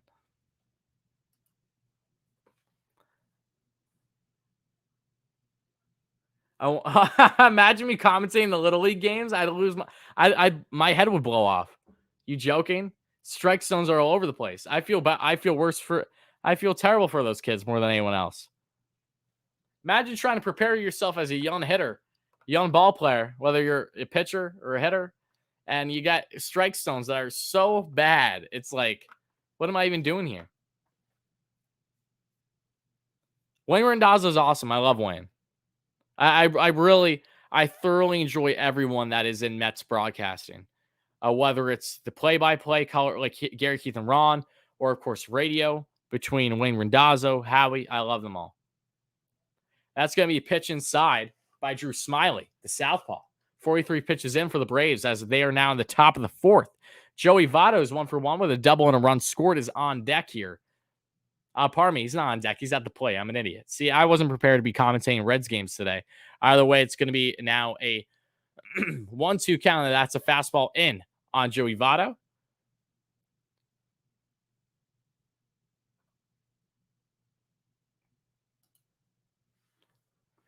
Heard you were in talks with Cohen about acquiring the Mets. These rumors true? Matthew, by no means are we allowed to let those secrets out too soon. Still 1-2 on the count here for Joey Votto. And again, guys, if you're just chiming in, the Mets are currently in a rain delay, so we have pivoted to doing some play-by-play commentary and overall discussions of the Reds and Braves game, as Reds victory would help the Mets tremendously, and a Braves win would not help the Mets whatsoever. That's a pitch in the dirt. It's back even on the count, 2-2 here to Joey Votto.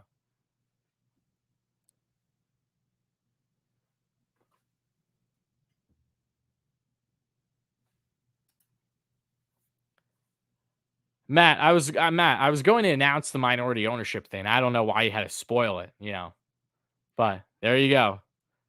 Talk about breaking the ice. You heard it there, folks. I'm not allowed to say at this time, Matthew Schiraldi. I'll just let you know that it's nothing in comparison to what Steve ever tossed for Mets ownership originally. Not even close.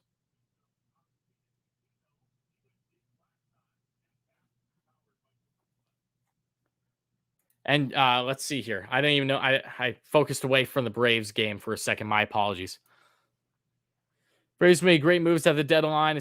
They made very solid moves. Richard Rodriguez was by far my favorite move they made because as a reliever, I wanted the Mets to get very much. Either way, though, there's a runner on with no outs here. Joey Votto, I believe he just got walked. And now Aquino, who's 1-for-1 today after having a home run, 2-run shot, is going to take a curveball for a called strike in the top left corner. And it's 0-1 on the count.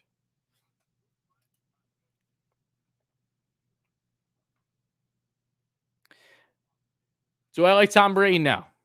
I respect him. Fantastic athlete. Many believe the best to ever do it as a quarterback. Hard to deny that. But as a Steelers fan, the last thing I care for is a Tom Brady. And that's a curveball for a called strike on the bottom of the strike zone there. 0-2 on the count. Our CD's Aquino looking for his second hit of the day. And that's going to be in the dirt. 1-2 now. Gets a little away from the catcher there. And that is going to be Vogt, who was originally with the Arizona Diamondbacks earlier this year, but was traded away to the Braves as they've been looking for stability at the catching end.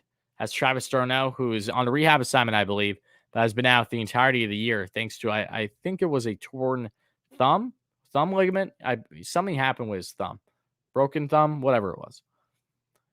1-2 on the count, and Smiley sets the pitch, and that's going to be off-speed. Curveball misses up and away. 2-2 now on the count. Tacos asked, do I really think Dom was out of baseline? It was hard to tell from that angle, to be quite honest, and I was more focused on the tag at that point in time than I was out of baseline.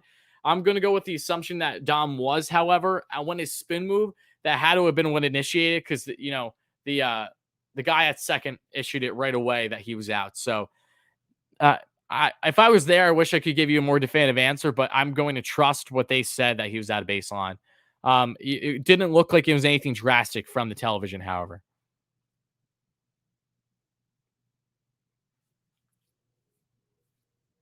Matthew breaking the news before I can announce it too. My goodness gracious.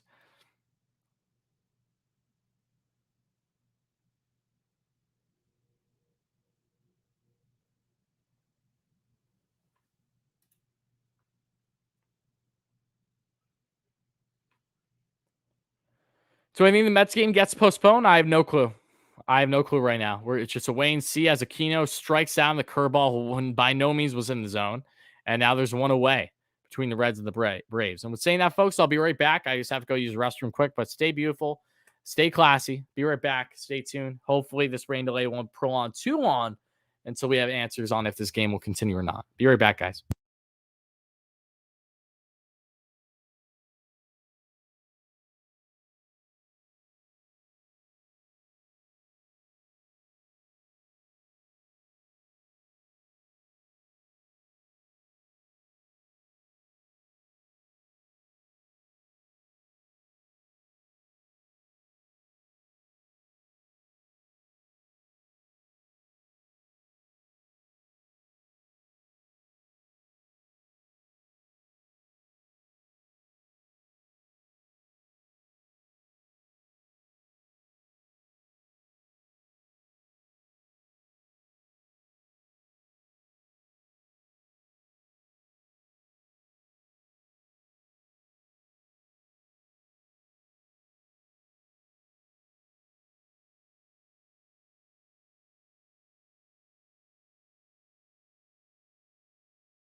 And we back, folks. My bad for the delay. I apologize for being gone longer than I assumed.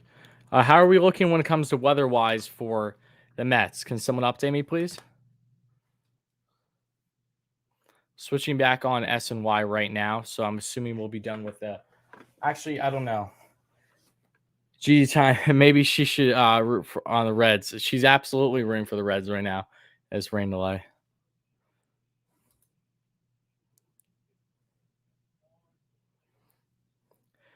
Again, though, thank you everyone that's been chiming in. I appreciate you guys. I had to leave for the bathroom, then I had to take care of something quick. But let's find out now what the weather's looking like. If it's any better, any worse.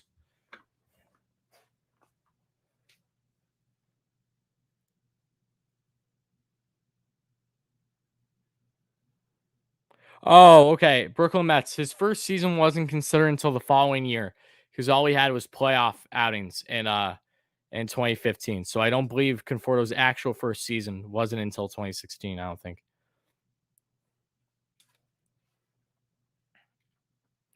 Rainy with the chance of a loss.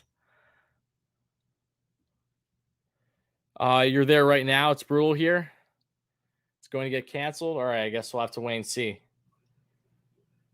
I'm just curious how they're going to go about it if the game does actually get canceled today, postponed. Like if it's going to, it should carry into tomorrow then.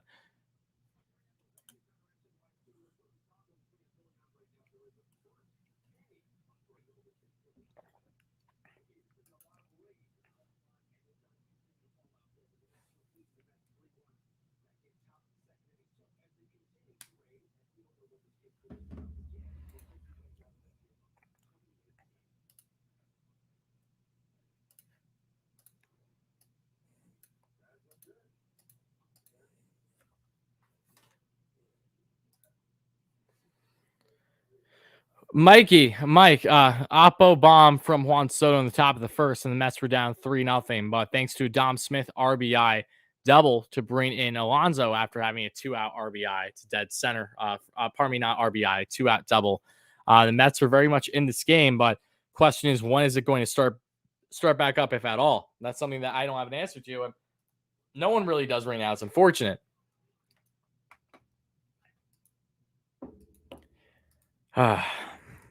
Not any good until 9 p.m. 100% chance and beyond. Fantastic. And trust me, I'm being sarcastic right now when I say that, everybody. So I'm going to continue to check the weather as we speak. Let's see. Hold on, folks. Double checking everything right now. Again, thank you everyone that's been chiming in the stream, especially when I had to leave for a couple of minutes. I appreciate you guys, but if you're chiming in, if you're enjoying tonight's stream, regardless of us being in a rain delay, make sure to smash that like and subscribe button, as Adam Duvall just tied the game up for the Reds with a 2-run shot to left. Duvall in his second time as an Atlanta Brave after being dealt from Miami at the deadline. And I am continuously in pain as the Braves, who are currently ahead of the Mets in the standings, they're, I believe, ahead by a half game. I've now tied a game against the Reds, hitting a 2-run shot off of Sonny Gray.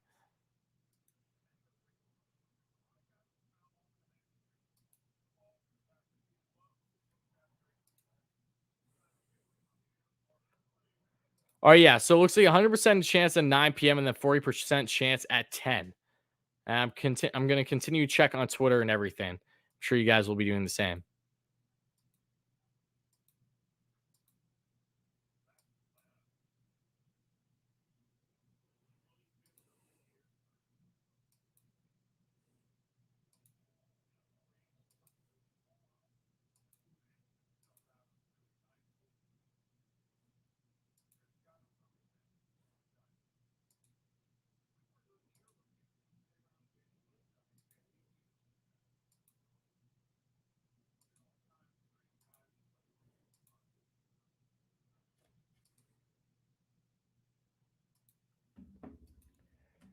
Right now, at least through the next hour. Okay, looks like we're going to be buckled up here in the stream for a while until the game has either been pushed or it will start up very late today. So, all right, guys, let me know in the chat to my 80+ viewers right now. What would you prefer I do? You guys want me to continue with some Reds and Braves commentary, or do you want me to go pivot more in Q&A? Whatever you guys are interested in is exactly what I'm interested in. So I'll do whatever is appeasing the majority of the audience here.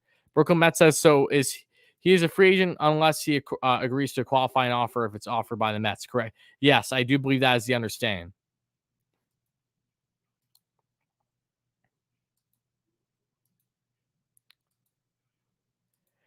GG will be in the stream probably at some point, folks. Even if the game ends up getting, postponed in the end, I will have Gigi come in the stream towards the end, regardless, just for you guys to see her. I'll do that for you. Absolutely.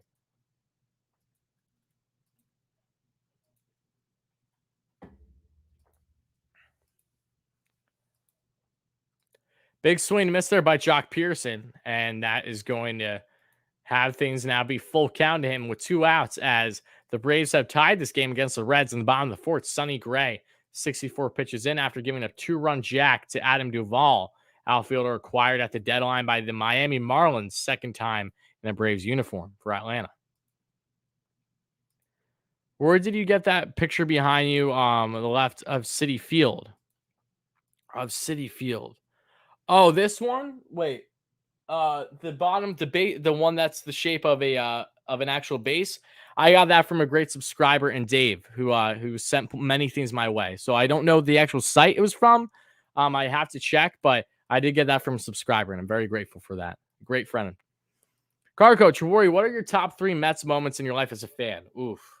I would need some time to think about that, honestly. Number one of them, of course, would have to probably be it's mainly 2015 for me because that's how my Mets fandom really started. I'd probably say you're looking at closing out game for the Mets against the Cubs in the playoffs. Thank you, Daniel Murphy. Was it game the one win that they had in the World Series, obviously, and the third game is if it's either going to be the Flores home run or it's going to be one of the multiple Cespedes just masterpieces that single-handedly helped win the Mets a game in 2015. So it's all 2015-esque for me. On my other left, this one. This is from Dave as well. I don't know where it's actually from. Yes, Dave has sent this Citi Field photo to me. He sent this photo to me as well, a design, I should say, like base, like the size of an actual base. So yes. Yeah, those are my favorite Mets moments as a fan that I've been able to witness live. Not in person, but live. Do I think the game might start back up? Yeah, I think there's still a chance. I just don't know when. Doesn't look like it's going to be for a bit still, unfortunately.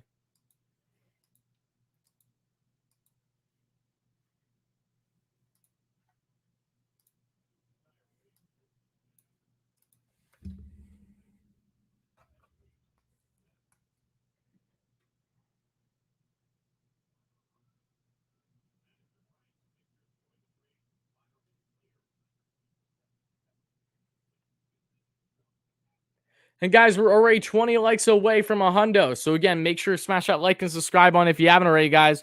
Or it becomes a 100th like, and the stream will get a massive shout out as always. And again, thank you all so much, everyone that's been chiming in. We have gone a little bit now without Mets baseball being played. Whether this starts up or not will be yet to be seen. But nonetheless, I'm excited to see how the turnout is going to be tonight. Yes, I would say overall for sure. The Piazza's 9-11 comeback home run will be easily one of my all-time favorites. That's something that just as an overall Mets fan that I've, it's so near and dear to my heart, even though that I was at the time, I was literally I just turned 1 years old when that happened. So, yeah, I didn't experience it live, but as a Mets fan and looking at Mets history, yes, that's definitely up there for me. So, yes, Dave, you need to stop. You need to stop applauding and saying positive things about the Braves. That's why Duvall hit the home run, right? Weather by me is okay right now, but I don't live in New York, so take that into account.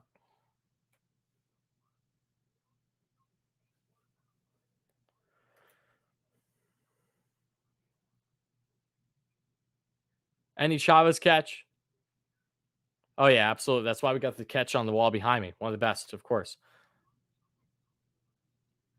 Made you feel, yeah. How do you think I feel?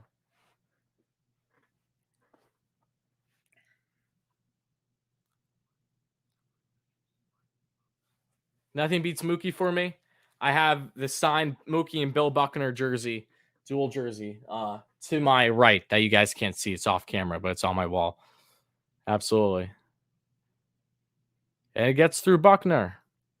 And the Mets win it. You think Nats win? Hope not. I think the Mets have a very strong chance of coming back. But again, if this game does start back up today, I have no clue what to expect from this offense and their pitching.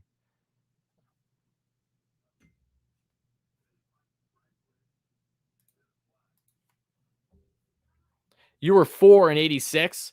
My great aunt taught me how to score game. Oh, Tim, you told me that, Tim. I remember that. I think one of the first times you encountered with me, you told me that story. That's awesome. I was going to take a trip to New York in September, but the injuries are making me save my money for next year. Plus, I want to see the DeGrom pitch. That's more likely next year. I wouldn't say that's more likely next year right now, Matt. We'll see what happens come September. There's always a chance for you to get last minute tickets if DeGrom's healthy. Mets are doing good in the division at that point, but we'll see.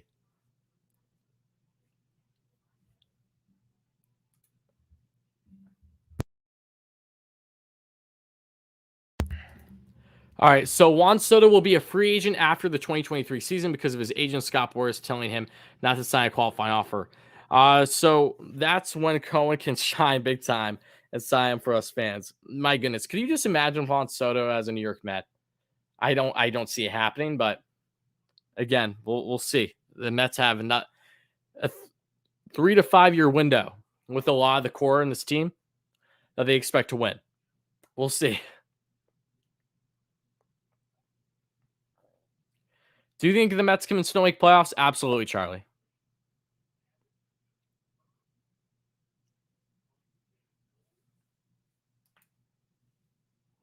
Thank you for the bless you.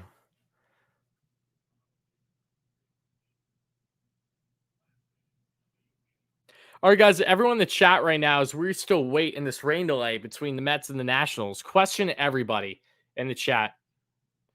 What was your... Okay. Who was your favorite, quote unquote, underrated player growing up as a Mets fan? So go back to the time, whether it's now or years ago, in your first couple of years of fandom, where you can you can actually get a grasp of what the team was about. You follow them on assumably a day-by-day basis.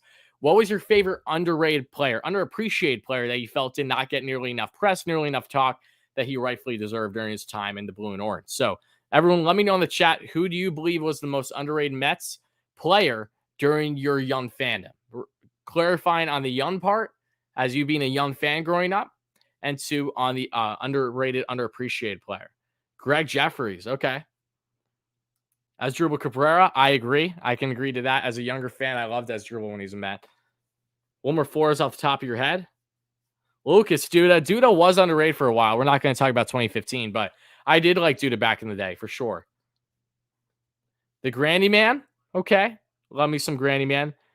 Rob Ventura. Hojo. Good. Edgardo Alfonso. You felt Alfonso was underrated? Okay. Interesting. Again, guys, everyone first chiming in the chat. My question to everybody is, who was your favorite and a player that you felt was the most underrated, underappreciated as a young Mets fan growing up? Let me hear in the chat. Howard Johnson, okay?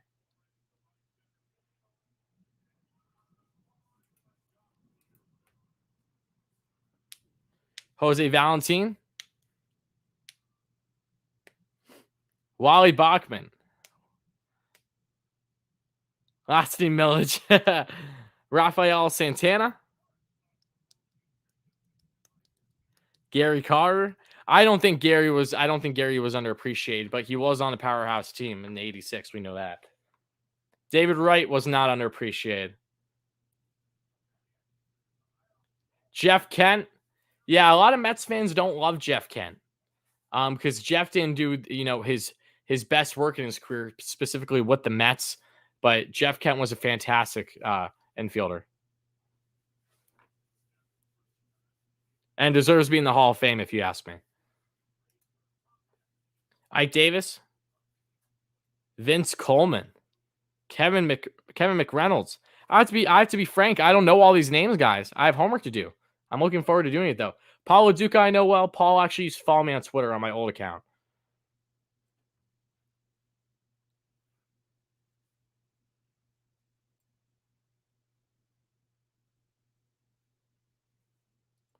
We are still waiting word on when the Mets game will pick back up today.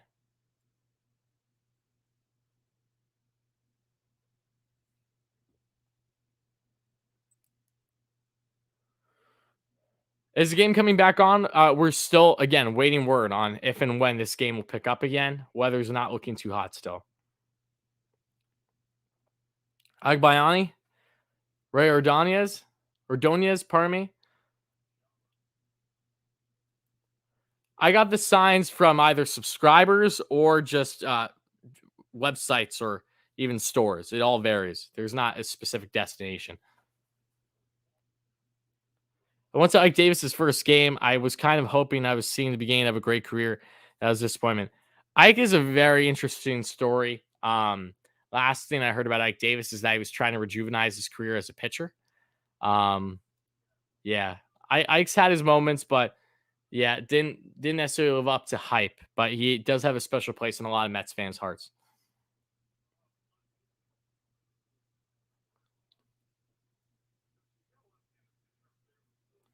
Rory, do you know who the kid was on the Mets? Gary Carter, of course. Devin Mesoraco. Devin Mesoraco was your favorite, like, underappreciated player growing up. Interesting. Devin Mesoraco, the big asset coming back in the blockbuster Matt Harvey trade a couple years ago. Emphasizing the sarcasm on blockbuster.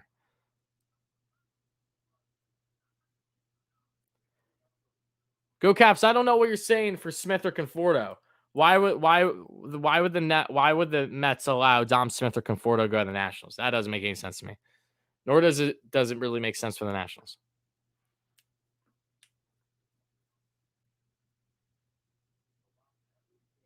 Wardy, fan meet up to watch a Mets game before the season ends? Definitely. I've been trying to meet up with a lot of you guys have met up with me and interacted with me at games this year, but we can definitely try to pick a designated game to get not just myself and maybe other content creators as well, where we all do like a big, kind of both meet and greet, and maybe we all sit in a certain section at a game. That'd be really fun. I wouldn't be against doing that at all.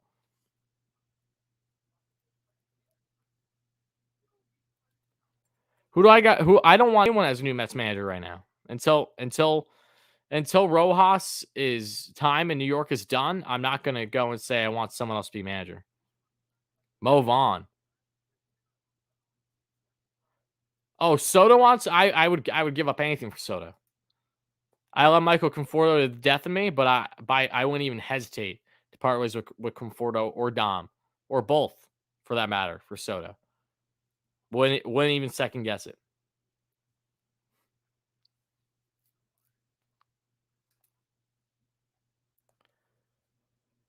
My favorite Met growing up, it varies. David Wright, loved him. Jose Reyes, but again, my true fandom as a young Mets fan did not begin until halfway through 2015 because my cousin got me involved with watching them endlessly. I was just never a big baseball fan in my young life. I was very much football and hockey centric, as I'm still very much ingrained in hockey, just football not as much at this point in my life.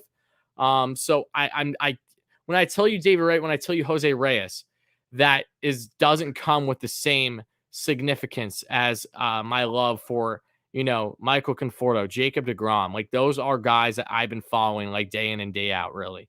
So it's different for me. I'm a very young perspective on my fandom because I did not watch the Mets on a daily basis in their heyday. And, like think about '06, for example, young David Wright, young Jose Reyes, like those guys, like I appreciate them. I watched them at times, but I just didn't nearly enjoy baseball as much as a young fan until 2015. Matt says, I have a question for you. What do you think the most underrated trade the Mets have made since you have watched them? Most underrated trade since the Mets have made since I've watched them. Great question. Thinking off the top of my head, if I had a list in front of me, it'd be different. Off the top of my head, as Asdrubal Cabrera. Or wait, Asdrubal, was he dealt? Wait, Oh, wait. No, I think the Mets just sign as Dribble. I don't think they trade for him. So maybe scratch as Dribble. That was a signing. Trade-wise, underrated. Underrated. That's a good question. Give me a minute to think about that. Underrated trade that the Mets made since I really became a true fan. So you're thinking really since 2015. Underrated.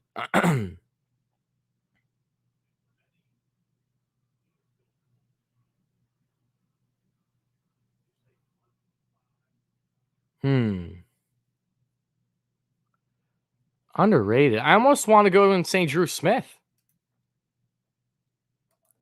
What's up, Ballcap Sports? Everyone, make sure to subscribe to my good friend Jim at Ballcap Sports if you haven't already, guys. Does fantastic baseball content, even better friend and better person. So everyone, shout out to Jim. Happy to have you in here, buddy. We're just doing a Q&A right now as the Mets are currently in a rain delay.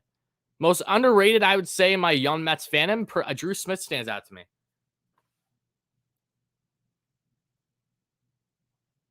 I'm sure there's bigger ones, but just underrated. I'm thinking Drew Smith right now. JD Davis, I really don't felt was that underrated. I thought JD Davis was a smart trade from when it happened.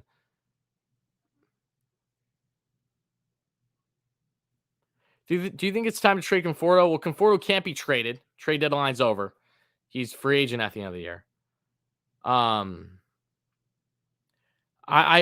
want Conforto to stay with this club. I think he'll get out of his slump, but to say guarantee it will happen is an answer I don't have an answer to.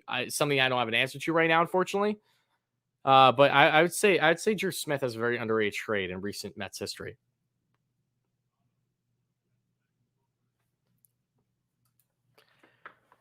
Thor Darno was fantastic, but that was prior to my Mets fandom really kicking in. My Mets fandom fully kicked in 2015. Thor was already established at that point. Same thing with Darno. That was already a little bit removed from that trade.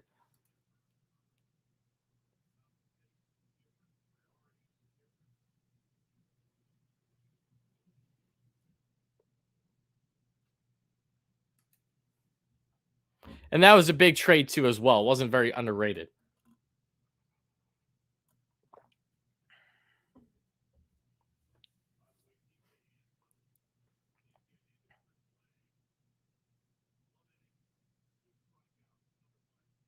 Show us the fit. All right, today's fit I've been wearing a lot. Shout out to Dave. Again, Dave sent this my way because Dave sent everything my way. I love you, Dave. The fit today, we got the Mets. We got the Mets little pendant on.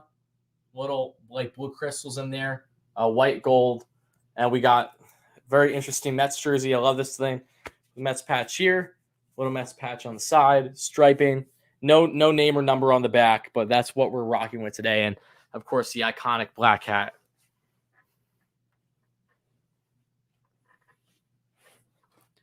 Everyone's concerned about Conforto, including myself. Don't get me wrong, but he's not the only one I'm concerned about right now. He's just been the most glaring because of that average. But he's not the only guy I'm concerned about right now. I'm concerned about this team as a whole, fundamentally, not executing runners in scoring position. Once we see that tide start to turn, praying to God it does, then I think that's where you can emphasize more on individual performances. If, say, Conforto is still sticking out like a sore thumb. What's up, Caden? Happy to have you, buddy. Happy to have you in the stream again, guys. If you're new, of course, make sure to smash that like and subscribe on. Help us get to 100 likes and help us get a 9K for our next subscriber goal for consistent Mets coverage on all things New York Mets, in-game live streams, post-game live streams at times as well, individual videos on various topics for the Mets that we'll be having back on the channel very soon, and so much more. So again, thank you so much for everyone for your continued support, whether you're new or whether you've been here for quite some time. Most underrated Mets player in Mets history coming from a non-Mets fan is Edgardo Alfonzo. Solid pick. Appreciate you being here, especially if you're not a Mets fan. Do I think the Mets will play today? I mean, they already have played today. Whether they play again, though, that has yet to be seen. I hope so. At this point, I hope that they can just start to.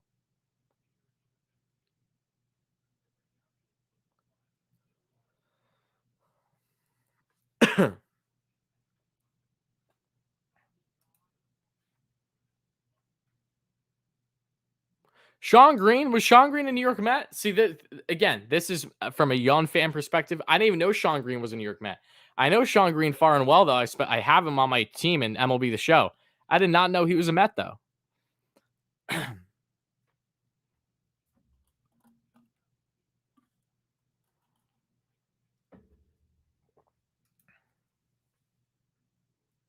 Looks like the rain isn't going to stop.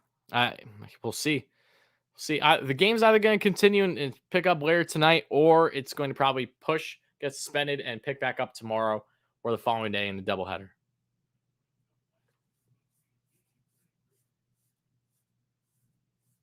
Mike feels confident the game will pick up at 9:35. Okay. We'll see if you're correct or not. You're still shocked the Mets pulled Wheeler from the Beltran trade? That's how much value he must have been in 20. Yeah. I mean, I'm not shocked by that. I still think about that Wheeler coming originally from the Beltran deal and how insane of a trade that was. And damn, I would have loved to have Wheeler on this club still right now. I'll tell you that much. Jay Bruce, you could say it's an underrated trade, but Jay never resonated glowingly with Mets fans. I felt like Mets fans always had this pessimism for Jay Bruce, including my father. My father never liked Jay Bruce, even when Jay Bruce was the best hitter on the Mets and one of his years with them before his departure. Yeah.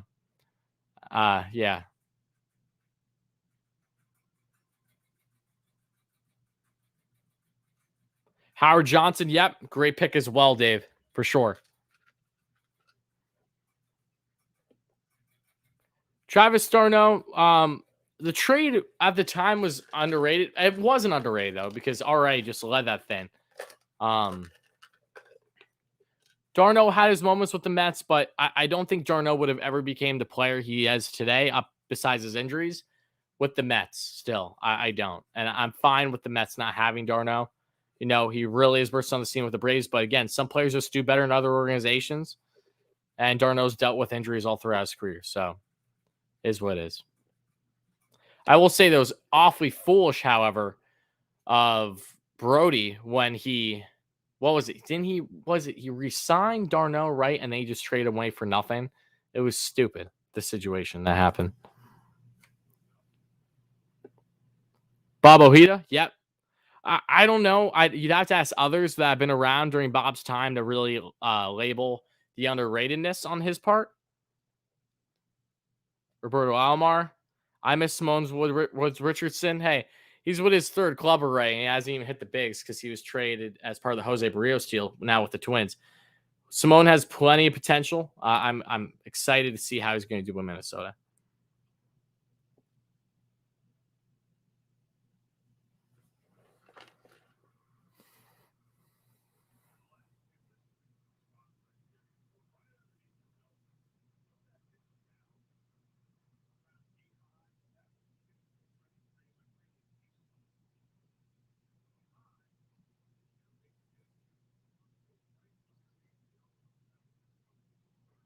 $17 likes away from a hundo, guys. Keep smashing that button if you're enjoying the stream as we currently await in this rain delay.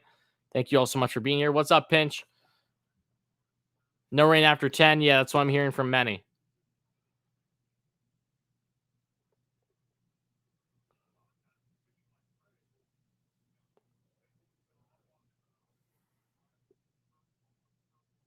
I'm going with John Matlack and Hojo Howard Johnson. Great picks, Kevin. Fantastic picks. Sean Green was a Met. Yes, that was new for me. I did not know that until today. So thank you for that information, everybody.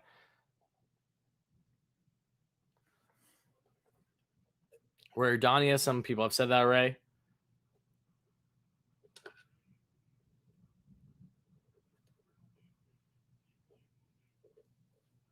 All right, Mets fans, question to everybody in the chat tonight now that we're going to pivot from underrated Mets players growing up for yourselves. Let's now get to simple as, do you think the Mets are going to play again tonight, or do you think that this game will be suspended? Let me hear it in the chat, everybody. Do you think that this game will be picked up or not?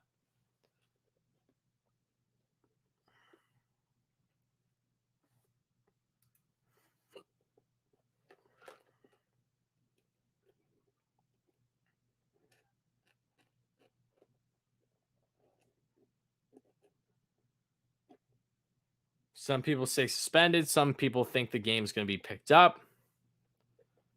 It's actually fairly consistent back and forth.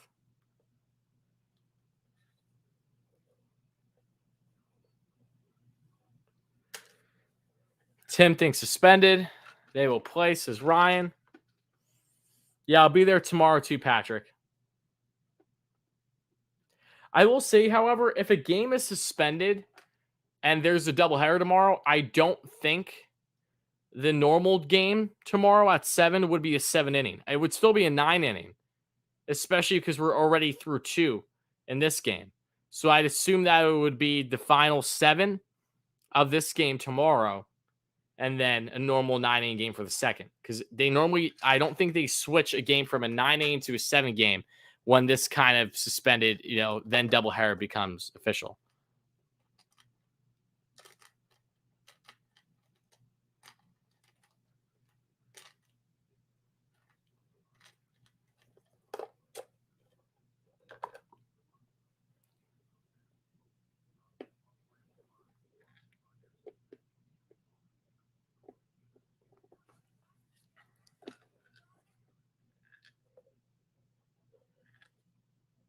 They would have to redo the whole game if it's suspended? Is that true? Would they would redo the whole game tomorrow if it's suspended? Is that true? I find that a little hard to believe, given that there's already a score in. Will they wipe it? Let me know in the chat. Is that accurate or not? I don't think that I don't think that's accurate.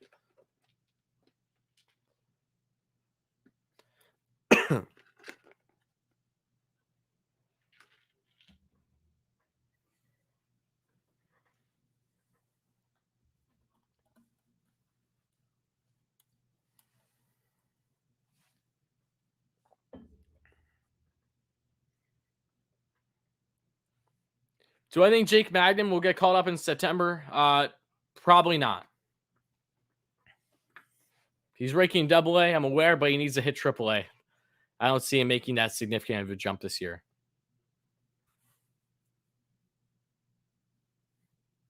Yes, we did get Ojeda from the Red Sox. You're absolutely right. Correct. The game isn't official until the 6 a.m. Correct. 6th or 7th. We're still waiting word on if this game's going to pick back up. So everyone just chime in the chat. That's the simple answer. We're currently in a rain delay and we're still waiting word.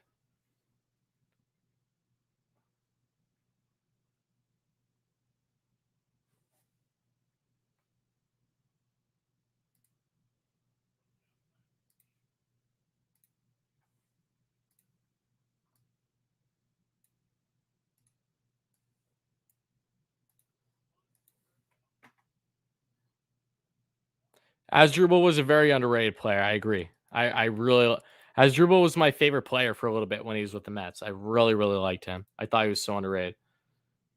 60-40 we play, says Dave.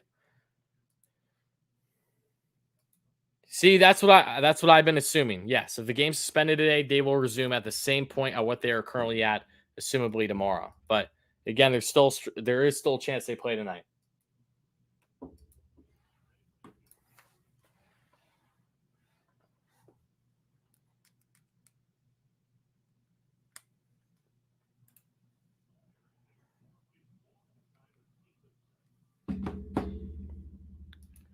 $25th round pick has moved up really fast and got called up. That's an impressive 20 grand investment.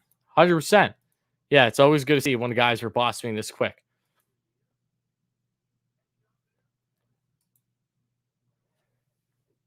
It is, by the way, guys, if you're curious about the Braves and Reds game right now, there are currently 1 man on, and Stevenson, I believe, at first. And it's still a 2-2 ball game in the 6th.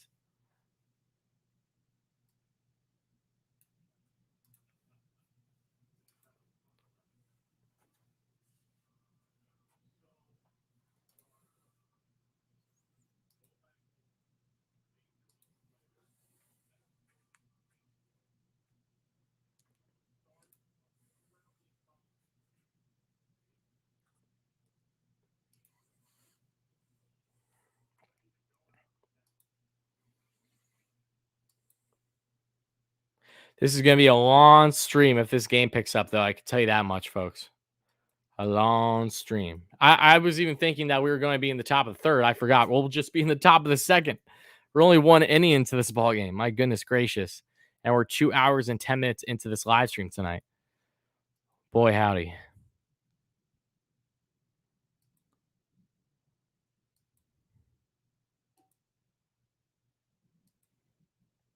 Do you think Thor will get called up during the September call-ups? Yes. I do think Thor will be activated and be with the club either as a starter or reliever. Position they need to prioritize during call-ups is, I think, pitching. I know that hitting's been lackluster, but once everyone's healthy, they have all their hitters. They need pitching, in my opinion. As many options as you can get never hurts. You're in Jackson Heights. It's still raining. Okay. Fantastic.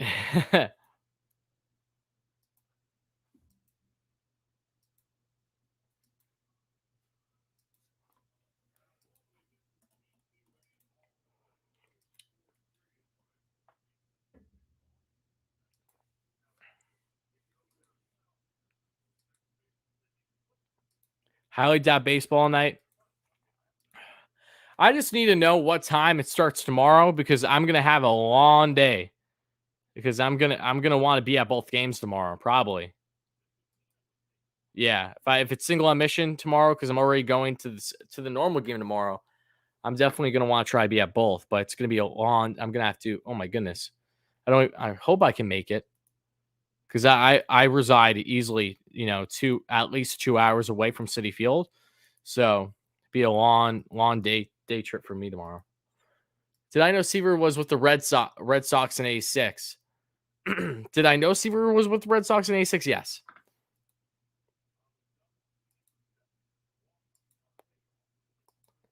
There'll be baseball on my Xbox. Will it be the same laps tomorrow? I have no clue. Again, the game hasn't been postponed officially, so it probably will be. But again, I don't know. It'll be different. If there's 2 games tomorrow, the laps will be different. One game is going to be not have the same lap as the other game, like a guarantee.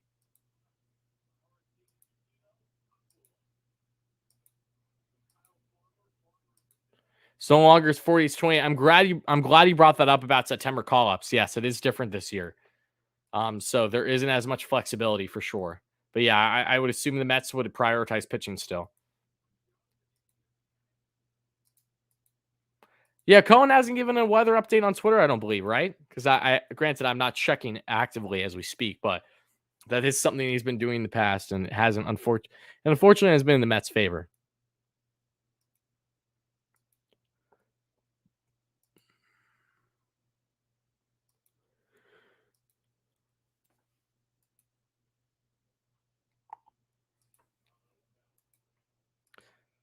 Sledge with the GG emoji. Love to see it. I need to get actual like GG like little emojis for the actual streams for my members. That's something I need to do. That's long overdue. Like other things on the channel. Need to do that for sure. Yes, I know Atlanta tied. Adam Duvall tied it a couple innings ago with a home run. And there are currently 2 outs with a runner on first here for Joey Votto as he takes a fastball upstairs for a called strike 3. Expanded strike zone tonight in Atlanta, no less. And now the Braves head to the the bottom of the 6th.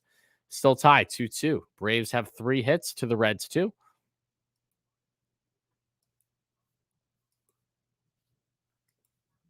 It must have went from 40 to 28 going into this year. If not, then from the pandemic shortened season.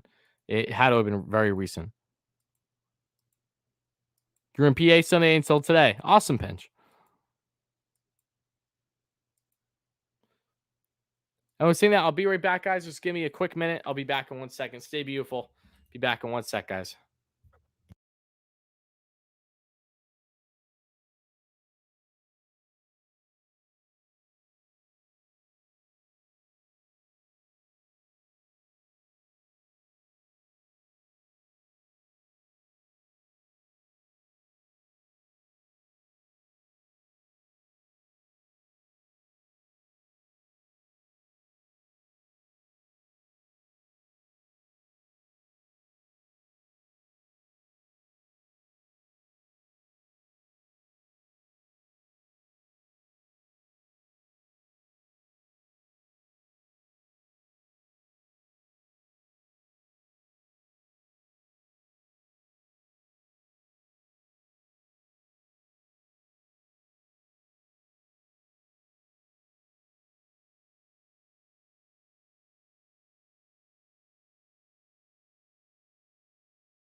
Okay.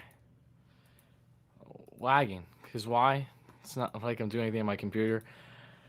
Tell him to untarp the field. If I could, I would, Patrick. I would do it just for you. Either way, though, Mets, we're still in this rain delay. My goodness.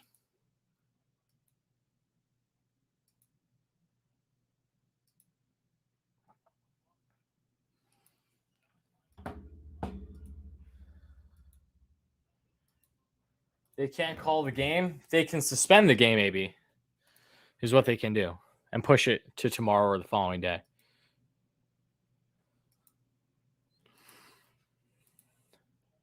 Yeah, you're right, though. It's not a complete game until at least 6 innings.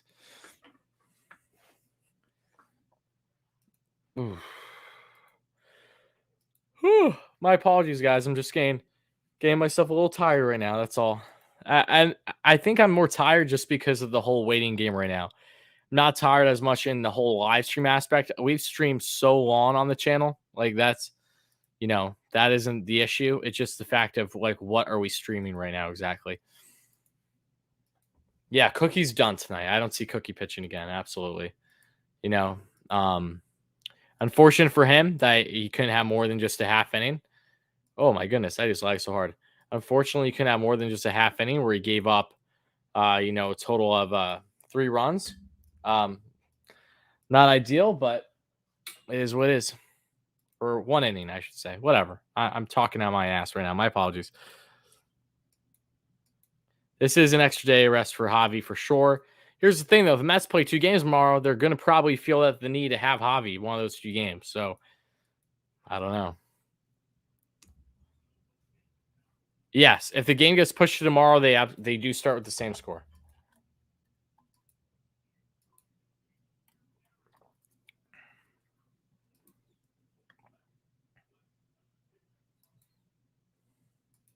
Two runners on, by the way, in the bottom of the 6th in the Braves-Reds matchup right now for Adam Duvall, who is 1 for 2 with a 2-run shot today. Sonny Gray's day is done. Hembry is in relief for the Reds. And that's going to be a slider that misses way outside for anyone that's interested right now. So no outs, 2 on. Braves trying to do some damage here. And not happy about the current situation the Braves are in. They can easily execute with no outs and 2 guys on.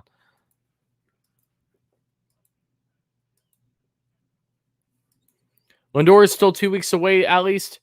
That could be true. Lindor's looking really, really good, though, from everything. I wouldn't be surprised if Lindor's actually back with the club within a week from now. So I wouldn't say it's 2 at least. It'll be up to him, but the assumption was mid to late August. So we'll see which one holds more true at the end.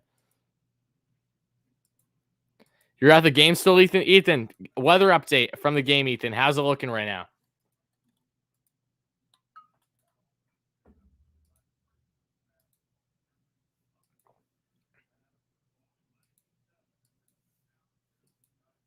Yeah, I wouldn't see Cookie. I don't see Cookie pitching tomorrow either. Correct.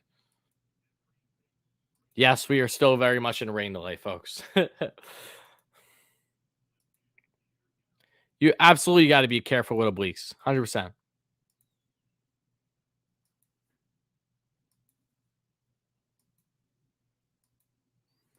Says it's probably not happening. Look, if the Mets are not going to play this game again tonight, that's fine. Just let's find out soon. It always sucks when it's a long delay for both the fans, whether you're watching at home or even if you're there. Like it. I do feel for the fans that do take far trips for games, of course, including myself. And then a game is rain delayed. That really sucks, and you're not able to come back the next day. But they got to try to figure this out sooner than later. And my assumption would be that it would be a bullpen game tomorrow, or you could have game 1, depending on when Trevor Williams last pitched. You could potentially have Trevor Williams pitch a bulk of this game tomorrow, if it's pushed tomorrow, calling up from AAA. And then for your normal game tomorrow, Rich Hill, take him out, is set to pitch. So that is the beauty of the Trevor Williams deal. A guy that has plenty of experience in the MLB, could eat innings for the Mets for sure, and has that option to be sent down.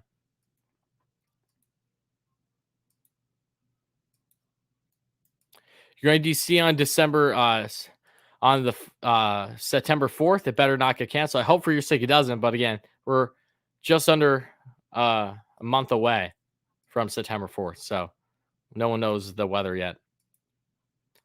But yeah, all depending on when Trevor Williams pitch last. If we have a doubleheader tomorrow, I can see Trevor Williams picking up things in game 1, and then in the normal game 2 tomorrow, Rich Hill will be pitching.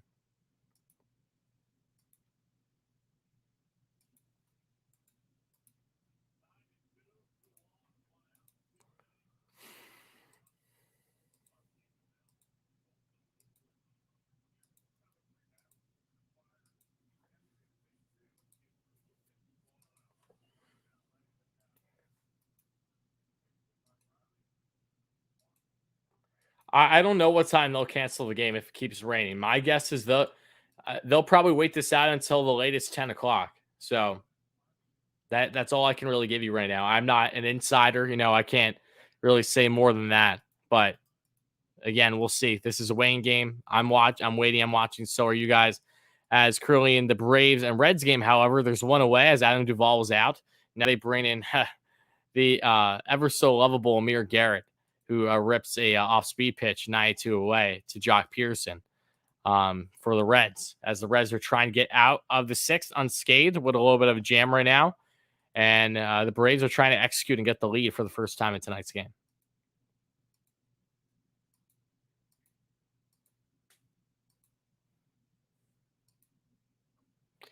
If the game ever resumes, Carrasco will likely be out. 100%. Yeah, I don't see Cookie throwing another pitch tonight. No way.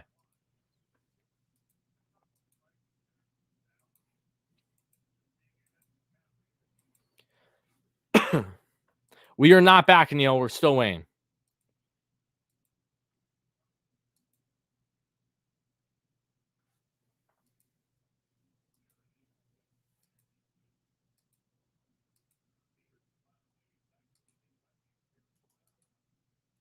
I will say, if we do have a doubleheader tomorrow, I don't know how confident I'm feeling about it. I don't believe the Mets have won a doubleheader of both games since, was it Colorado? Did they win both games in Colorado? Or no? No, actually, I don't think they did. They haven't won a full-on doubleheader since their first one of the season, I believe, which was against the Phillies in April when the Mets were home. I was in attendance for both those games. The Mets won both those games. Taijuan Walker and Stroman were on the mound for the respective 1-2. What's up? Hey, what's up? It's going good, my man. Yeah, we split them all except for that first doubleheader of the year, in which I was in attendance at. Maybe it's a good thing that if there's a doubleheader tomorrow and I'll be there. I don't know. I haven't brought good luck to this club, however. I'm 0 for 5 in my last 5 games I've been there, including a loss in a doubleheader to the Pirates, but they also won the second game. So I'm still going to say I'm 0 for 5 in my last 5 because it was the same day.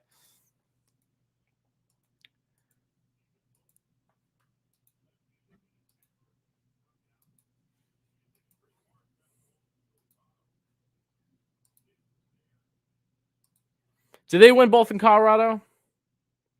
They lost one of the games in the series. Maybe that game was the series finale they lost, or the first game. Why do I feel like they lost one of the doubleheaders in Colorado? I know they lost a game in Colorado. I'm just blanking on which game exactly it was. All right, sounds good, Tim.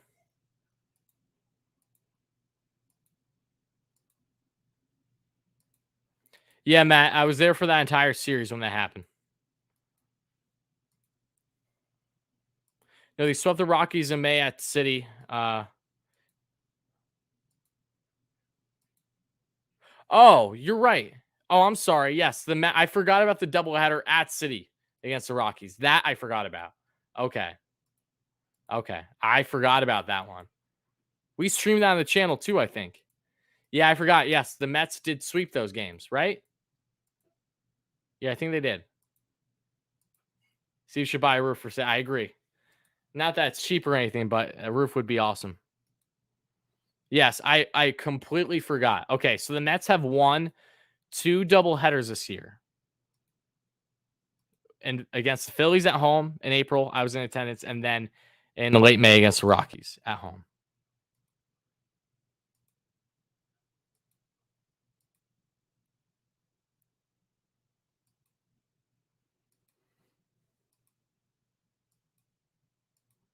J. Rel, I don't know if I should. That sounds like an insult, my friend. Your boy doesn't mess with the Backstreet Boys, so that's a straight up insult.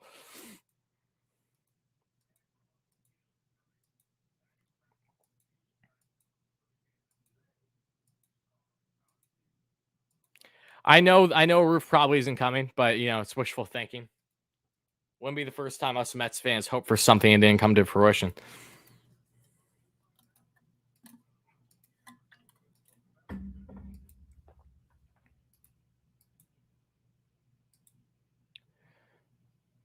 Base is loaded. No one out here. Oh my goodness. It's a 3-2 count.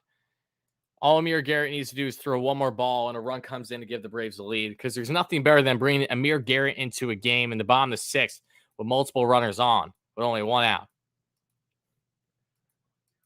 Smart move, Reds.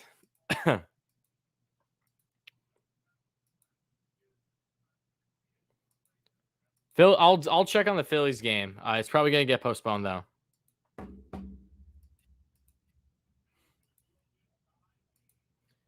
And the 3-2 by Garrett, that's, again, that walks in a run, of course. So the Braves now have the lead tonight, folks. Nothing positive is happening right now. Nothing. Yes, Phillies and Dodgers are tied right now, but it's in a delay. So that'll probably be pushed to tomorrow as well.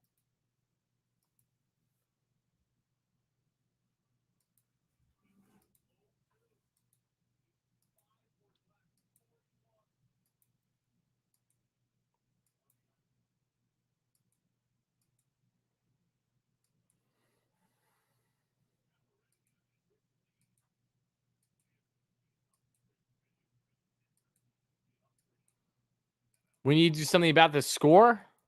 We need to find out if we're playing or not before we can even get to that point.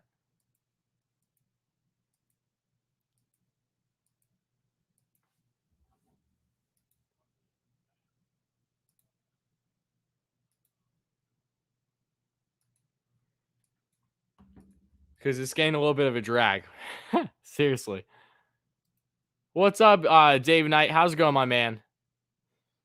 Happy to have you. You're always my friend.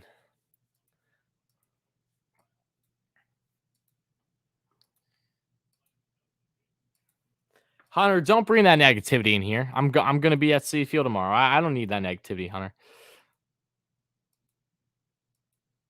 Well, it's definitely raining in Philly because I live closer to Philly than I do Citi Field because I live in PA, and it's still raining where I reside. We had a crazy thunderstorm for, I want to say, maybe half hour, 45 minutes, and then it cooled off. But there's been consistent rain in the tri-state area as a whole. Yes, shout out Tony Esposito, may he rest in peace. Blackhawks, a legend, fantastic goaltender, 100%.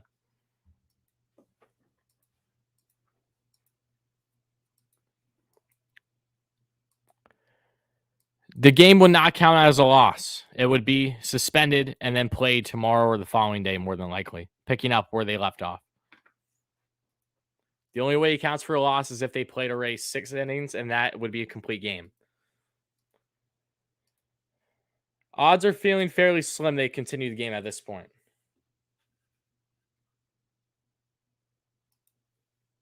But again, I don't know.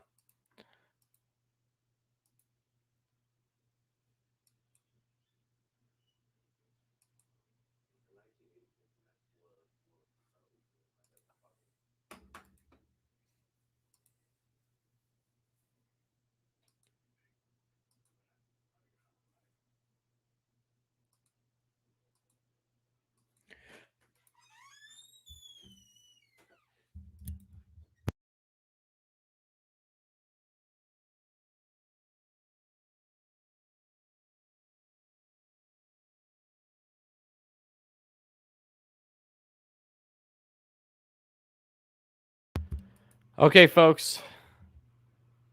Who's coming if they continue? Well, it's going to be bullpen. Trying to think of a reliever the Mets currently have that could eat them innings. I don't know. Oh, my goodness. I don't know. The bullpen's been taxed for a bit now. Who would come in?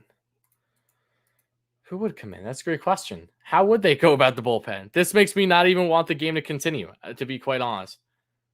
It really doesn't. The bullpen is going to get absolutely taxed. Drew Smith, probably one of them. Loop can come in whenever. But man. I know 7 Line has new t-shirts out. Yep, shout out 7 Line.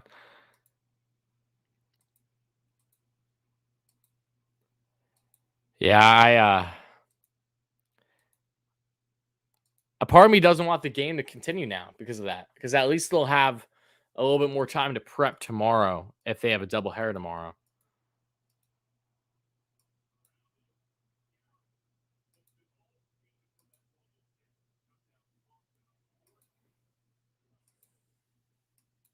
Three games in delay right now. Yep. Not looking too hot when it comes to the weather. And again, guys, if you're just chiming in, please make sure to smash that like and subscribe button if you're enjoying the stream as we await the current rain delay for the Mets. Usually, this is where I give my own in-game commentary and reaction. That's not the case after the Mets found themselves down by 2 runs in the first because it's been nonstop raining. Miguel Santos from Portugal. Hello, my friend. I absolutely love it when I hear you guys coming from all over the country and let alone all over the world. So shout out Miguel. How are you, my friend, all the way from Portugal? Happy to have you in here always. But yeah, at this rate, I'll be fairly surprised if the game starts up again.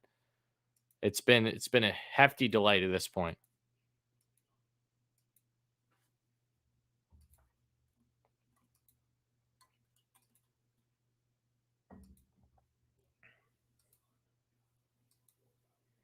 If they had a doubleheader tomorrow, if Trevor Williams hasn't pitched in a couple days, I'd assume that they would call up Trevor Williams to eat the bulk, eat a good amount of innings tomorrow potentially.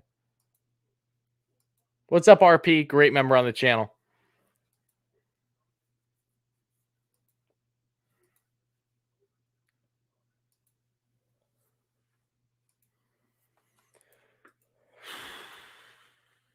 $10 p.m. they call it what? Tim's feeling confident they're going to call it right around 10. You might be right, Tim. We'll see, though. Should I never started? You could definitely make that argument. Again, though, they're just, the Mets have not been good when it comes to rain delays this year. I can tell you that much. And we passed 100 likes. Thank you so much for 100 like, guys. I appreciate that. Really do. Especially for a stream that has not been necessarily in-game commentary nearly as much. I appreciate that.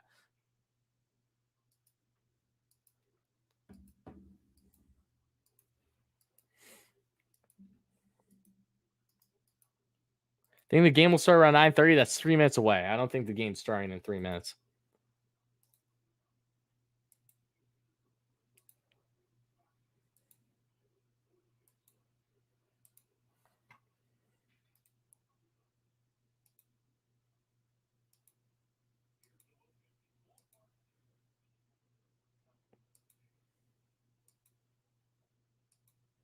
You think the game is happening, not raining here? Ryan, are you at the game, buddy?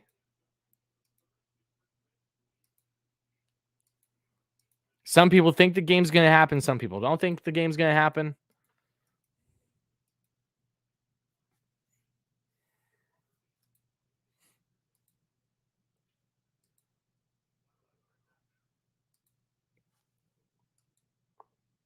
You live right next to it? I believe you, Ryan.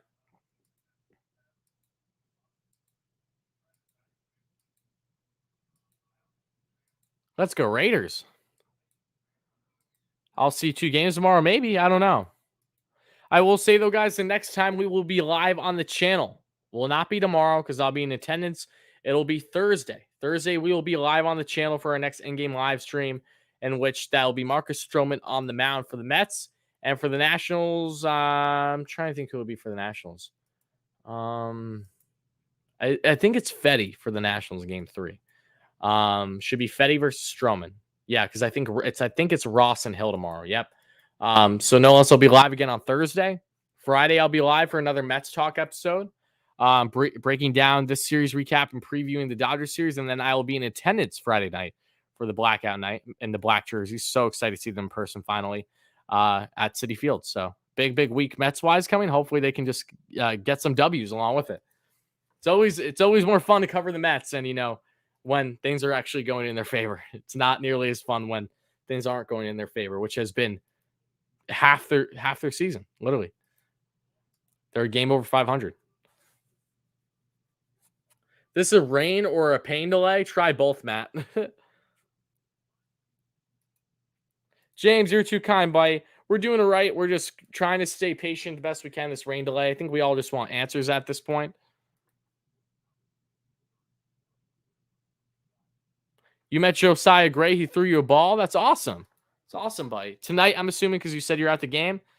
Yeah, Josiah Gray has a lot of potential, the young starting pitcher. Made his debut this year with the Dodgers, as we know, then was traded as part of the blockbuster Max Scherzer and Trey Turner deal.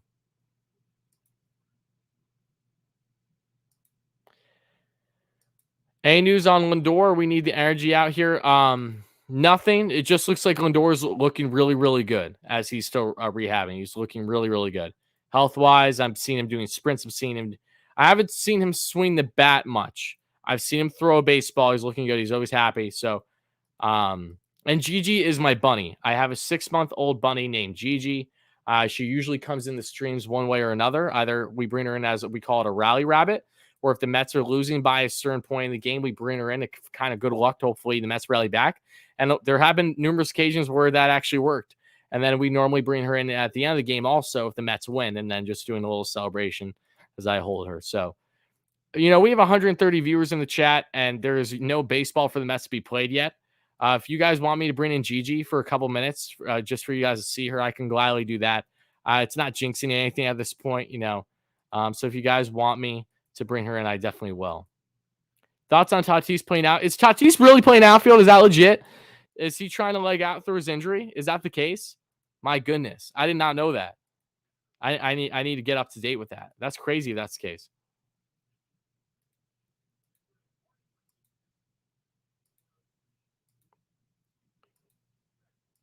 Oh, Hunter, thank you so much, buddy. Yeah, I will never forget the Lindor stream either. I remember like it was yesterday. I'm glad. I'm not happy you watched it during school, but I appreciate you and your support no less.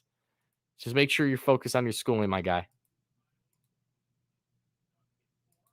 He's practicing the outfield. Okay, that's a lot for him. I think that I think the Padres should be smart and let him get surgery, which is what he most likely needs right now.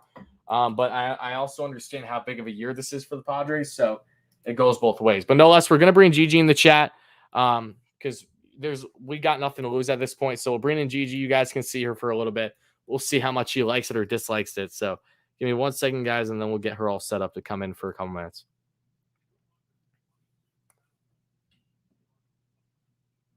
And again, smash that like and subscribe button if you're just chiming in, guys, especially the subscribe button. Trying to get a 9K for our next short-term goal, ultimately 10K by the time the season ends. So spread the word if you enjoy this Mets content, you want to see other people, if you want to see this community grow and have been enjoying the community grow just as much as I have, make sure to smash those buttons. I'll be right back, though. We're going to go bring Gigi in the chat. If you don't know Gigi, she is my bunny. So hang tight, guys. Be right back.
I forgot I was on mute. My bad. But okay, so the rain might stop. Maybe the game will actually pick up soon. I'm not sure.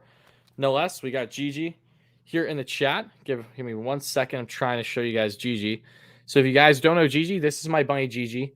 She's just over 6 months old. Lionhead rabbit. I bring her in my streams all the time. She has a little Mets bandana. Shout out to Dave Kaplowitz, who's a great subscriber and friend on the channel that sent the bandana actually my way. Hope it's single admission tomorrow. I'll definitely go. Yeah, again, we'll see what happens for the game tonight still. I'm awaiting word, but in the meantime, we're going to enjoy some Gigi content. How you doing, girl? She's sniffing my hat. She was relaxing. Got a little razzled when I grabbed her originally. She's so weird. She always wants to be out of her cage, but half the time when I go to get her, she's reluctant at first. I've played like absolute garbage recently. I love the team, but man, they got to turn it around. You're 100% right, TD. There's no doubt they need to turn it around for sure. Yeah, maybe Gigi's going to come in and pitch next. I don't know. We'll see. Rally Rabbit, though. Everyone say hi to Gigi. This is the beloved bunny that many of you guys know so well by now. We will be having... No, she doesn't. She doesn't bite now. Only if you really like mess with her. If you're asking for it, she'll like do a spin and nip at you. But she doesn't bite. She's a sweetheart. But yes, we will have Gigi merch available on the channel probably towards the end of the month, as long as everything goes to plan. We need to get designs made more than anything. And then that's once we have all the designing done, then we'll be good when it comes to actual merchandise. I became a Mets fan because my father grew up in Corona, Queens. You know, he grew up right by Shea. I'm originally from Long Island. I just moved to PA as a kid when I was very young, like 5 years old. So, my whole family's New York based for the most part. That's where my Mets fandom started from. Oh, thank you, Larry. Appreciate it. That's a good point, too. If this is a doubleheader tomorrow, I'm going to die. It's going to be so hot. I just realized that. It's going to be a high of 93 tomorrow, I think. One of the hottest days of the year. Oh, that should be a doozy. Gigi warming up in the bullpen. Absolutely. Hey, Rory, it is still delayed in the Phillies and Dodgers. Yes, I think the Phillies and Dodgers game will probably get pushed at this point. I'm not sure exactly how the weather is in Philly right now, but everyone shout to Gigi again. Here's Gigi in the chat, everybody. Here's her wearing Mets bandana. It's also reversible. On the inside of her bandana, there's a Mr. Met. She's nibbling on her toes right now. I don't know if she's going to do it for you here in the chat, but she was just nibbling on her toes. I don't know why you're going for some toe jam right now, Gigi. It's not the most appetizing thing to do at, almost 9:45 at night. I know that you're like a little nocturnal, but yeah, she's like clicking her toes. She's a little weirdo. But yeah, everyone say hi to Gigi if you're just chiming in as we still await word. I just want an answer. I hate delays, man. I really do. Really, really do. So we're just going to enjoy Gigi. We're going to enjoy her company, and we're going to enjoy the live stream while it lasts, whether this game picks up or not, ultimately. So, whew. People were saying they'll start the game after 10. Why do I feel like that once 10 hits, they're going to cancel the game? So, suspend, I should say. Gigi's face is awesome. I appreciate that. You're going to the game you're going to DR tomorrow to play a tournament. Awesome. Lefty, good luck, my friend. Going to DR. Have a blast. Be safe, of course. Yeah, it's going to be in DR. Oh, you're going to be playing some good teams, I'm sure. Have fun. Give them hell, buddy.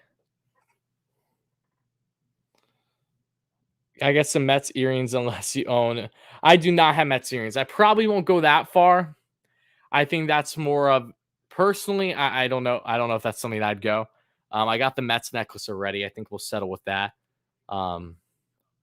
Mets earrings probably a little too much. I think that's a little bit more on the feminine side. That all power to you if that's something that you're down to do. I don't think I can go there.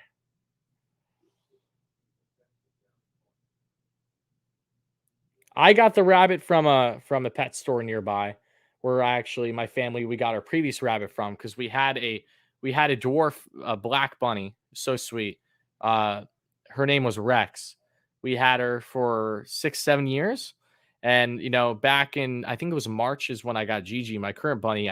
I go in there all the time just to look at animals and pet the dogs. Even though you can't afford them or buy them, because I'm a young man. I'm not just out here buying dogs every time I go to the pet store. I just want to pet them. Saw her right away. I just fell for her. I looked at my girlfriend. I'm like, I'm buying her today. And then that rest was history. Was not planned at all. I'm a fool for not playing things. She was also sick right away. Was sick for easily over a month, actually, on and off. Probably a month. We're talking a month and a half to 2 months. Okay, Mets game has been suspended, folks. It'll resume at 4:10 tomorrow. Okay, that'll be a 9-inning game followed by a 7-inning set. Oh, are you joking? That's so lame. Why does the second game have to be 7 innings tomorrow? That's so stupid. Wow, that kind of pisses me off. I'm sorry, guys. I was hoping for a normal 9-inning game tomorrow. LSD with the donation. Thank you so much for the $2 donut bite. And Dave with the $5 donation, guys. So thank you so much. So, guys, breaking news. Tonight's game is suspended. It'll pick back up at 4:10 tomorrow. It'll be finishing a normal 9-inning game. So we'll get 8 innings tomorrow in the first game and 7 innings in the second game. Man, that's lame. I really wish they were going to do a normal 9-inning in this regularly scheduled game tomorrow. It is what it is, though. All right, guys. So here, folks. I'll be in attendance tomorrow, 4:10 game. I got a long day tomorrow. That's all I can say. I'm going to stream for another 5 minutes, and then we're going to get out of here. Just because you boys got a long day tomorrow, so I got prep to do. So again, I want to say thank you all so much to everyone that's chiming in the stream. If you do not know by now, the Mets game has officially been suspended again. They will pick up at 4:10 p.m. Eastern time tomorrow with a 3-1 deficit for 8 more innings, and then they will start their game 2 after the fact for a 7-inning game. I'm upset that it won't be a 9-inning game for the normal game tomorrow, but it is what it is at the end of the day. So to everyone checking in, thank you all so much that has been here. It is single admission tomorrow, I do believe. It should be. Wait. My mistake. Hold on, guys. Tacoma originally said 7-inning. Yeah. Okay. So, again, Anthony Tacoma for the Mets has reported again. Tonight's Mets and Nationals game has been suspended. It will resume tomorrow, 4:10 Eastern, with the Nats leading. That will be a 9-inning game followed by a 7-inning game. So, yes, like I said, first game tomorrow will be the normal 9 innings. So, 8 innings left because they've already played an inning. With the pardon me. That'll be a 9-inning game. Wait, that's confusing. So, wait. Hold on, folks. I'm getting myself confused now because from what it looks like, the Mets are going to start up the game tomorrow, but it's going to be at... Are they just going to restart the game tomorrow, but the deficit be 3-1? So are we pretending as if the first inning didn't happen today? Okay, all right. So if what Anthony Tacoma said is factual, the first game tomorrow will be a full 9 innings, but it will still be a Nationals lead of 3-1. I don't see how that makes literally any sense, but no less, that's what they're doing. So it looks like a full 9 inning. The game's restarting tomorrow, but the Nats have the lead, and then game 2 will be 7 innings. Interesting. I've never seen something like that before. So, okay, so full 9-inning game tomorrow starting at 4:10. Mets will be losing 3-1 to begin the game, but it will be a normal 9-inning game, and game 2 will be 7 innings. Okay, I mean, I guess that isn't as bad. Okay, it's weird. Very weird. I've never heard of a game like that before. Like, why aren't you just doing 8 innings? And maybe Tacoma said something wrong, but from what he said, 9 innings, first game. So we're going to act like the first inning didn't happen today, but the score is going to stay the same. What? And then, okay. All right. Oh, wait. What?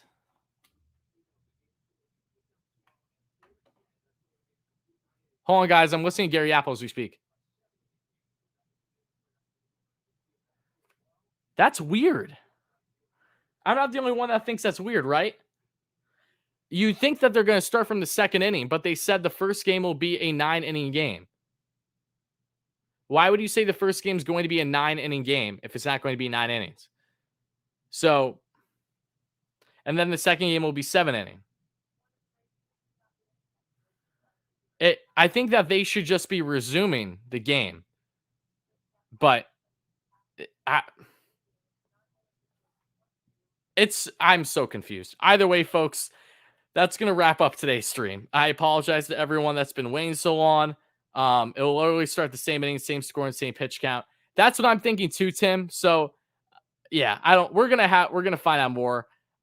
Regardless, though, as of now, they're saying first game will be a 9-inning game followed by a 7th-inning game tomorrow. Starts up 4-10 with the Mets losing 3-1. So I want to thank everyone that's been chiming in to the stream. I really appreciate it. I hope you guys all have a great rest of your night. Yes, they're resuming tonight. I know they're resuming tonight. I'm aware of that. I'm just trying to figure out the exact innings. But no less, I want to say again, thank you everyone that chimed in tonight. I hope you have a great rest of your night. I will be in attendance tomorrow for both games now. So that's exciting. At least I get to see 2 games for the price of 1. I'm never against that. So if you guys are going to the game, by all means, reach out to me on Twitter or just on the channel through comments, community tab. I'll be letting you guys know when I'm going to the game and all that fun stuff. So hope to see many of you there. But besides that, I hope you all have a great rest of your night. Thank you so much for chiming in this entire time. And of course, let's go Mets, baby. Hopefully they can get themselves a doubleheader sweep tomorrow. That would be fantastic to win this series. So thank you all again. I'll talk to you soon. We'll be back live on the channel Thursday for the Mets series finale with Marcus Stroman on the mound facing off against Mr. Fetty from the Nationals, assumably. Talk to you soon. Let's go Mets, baby.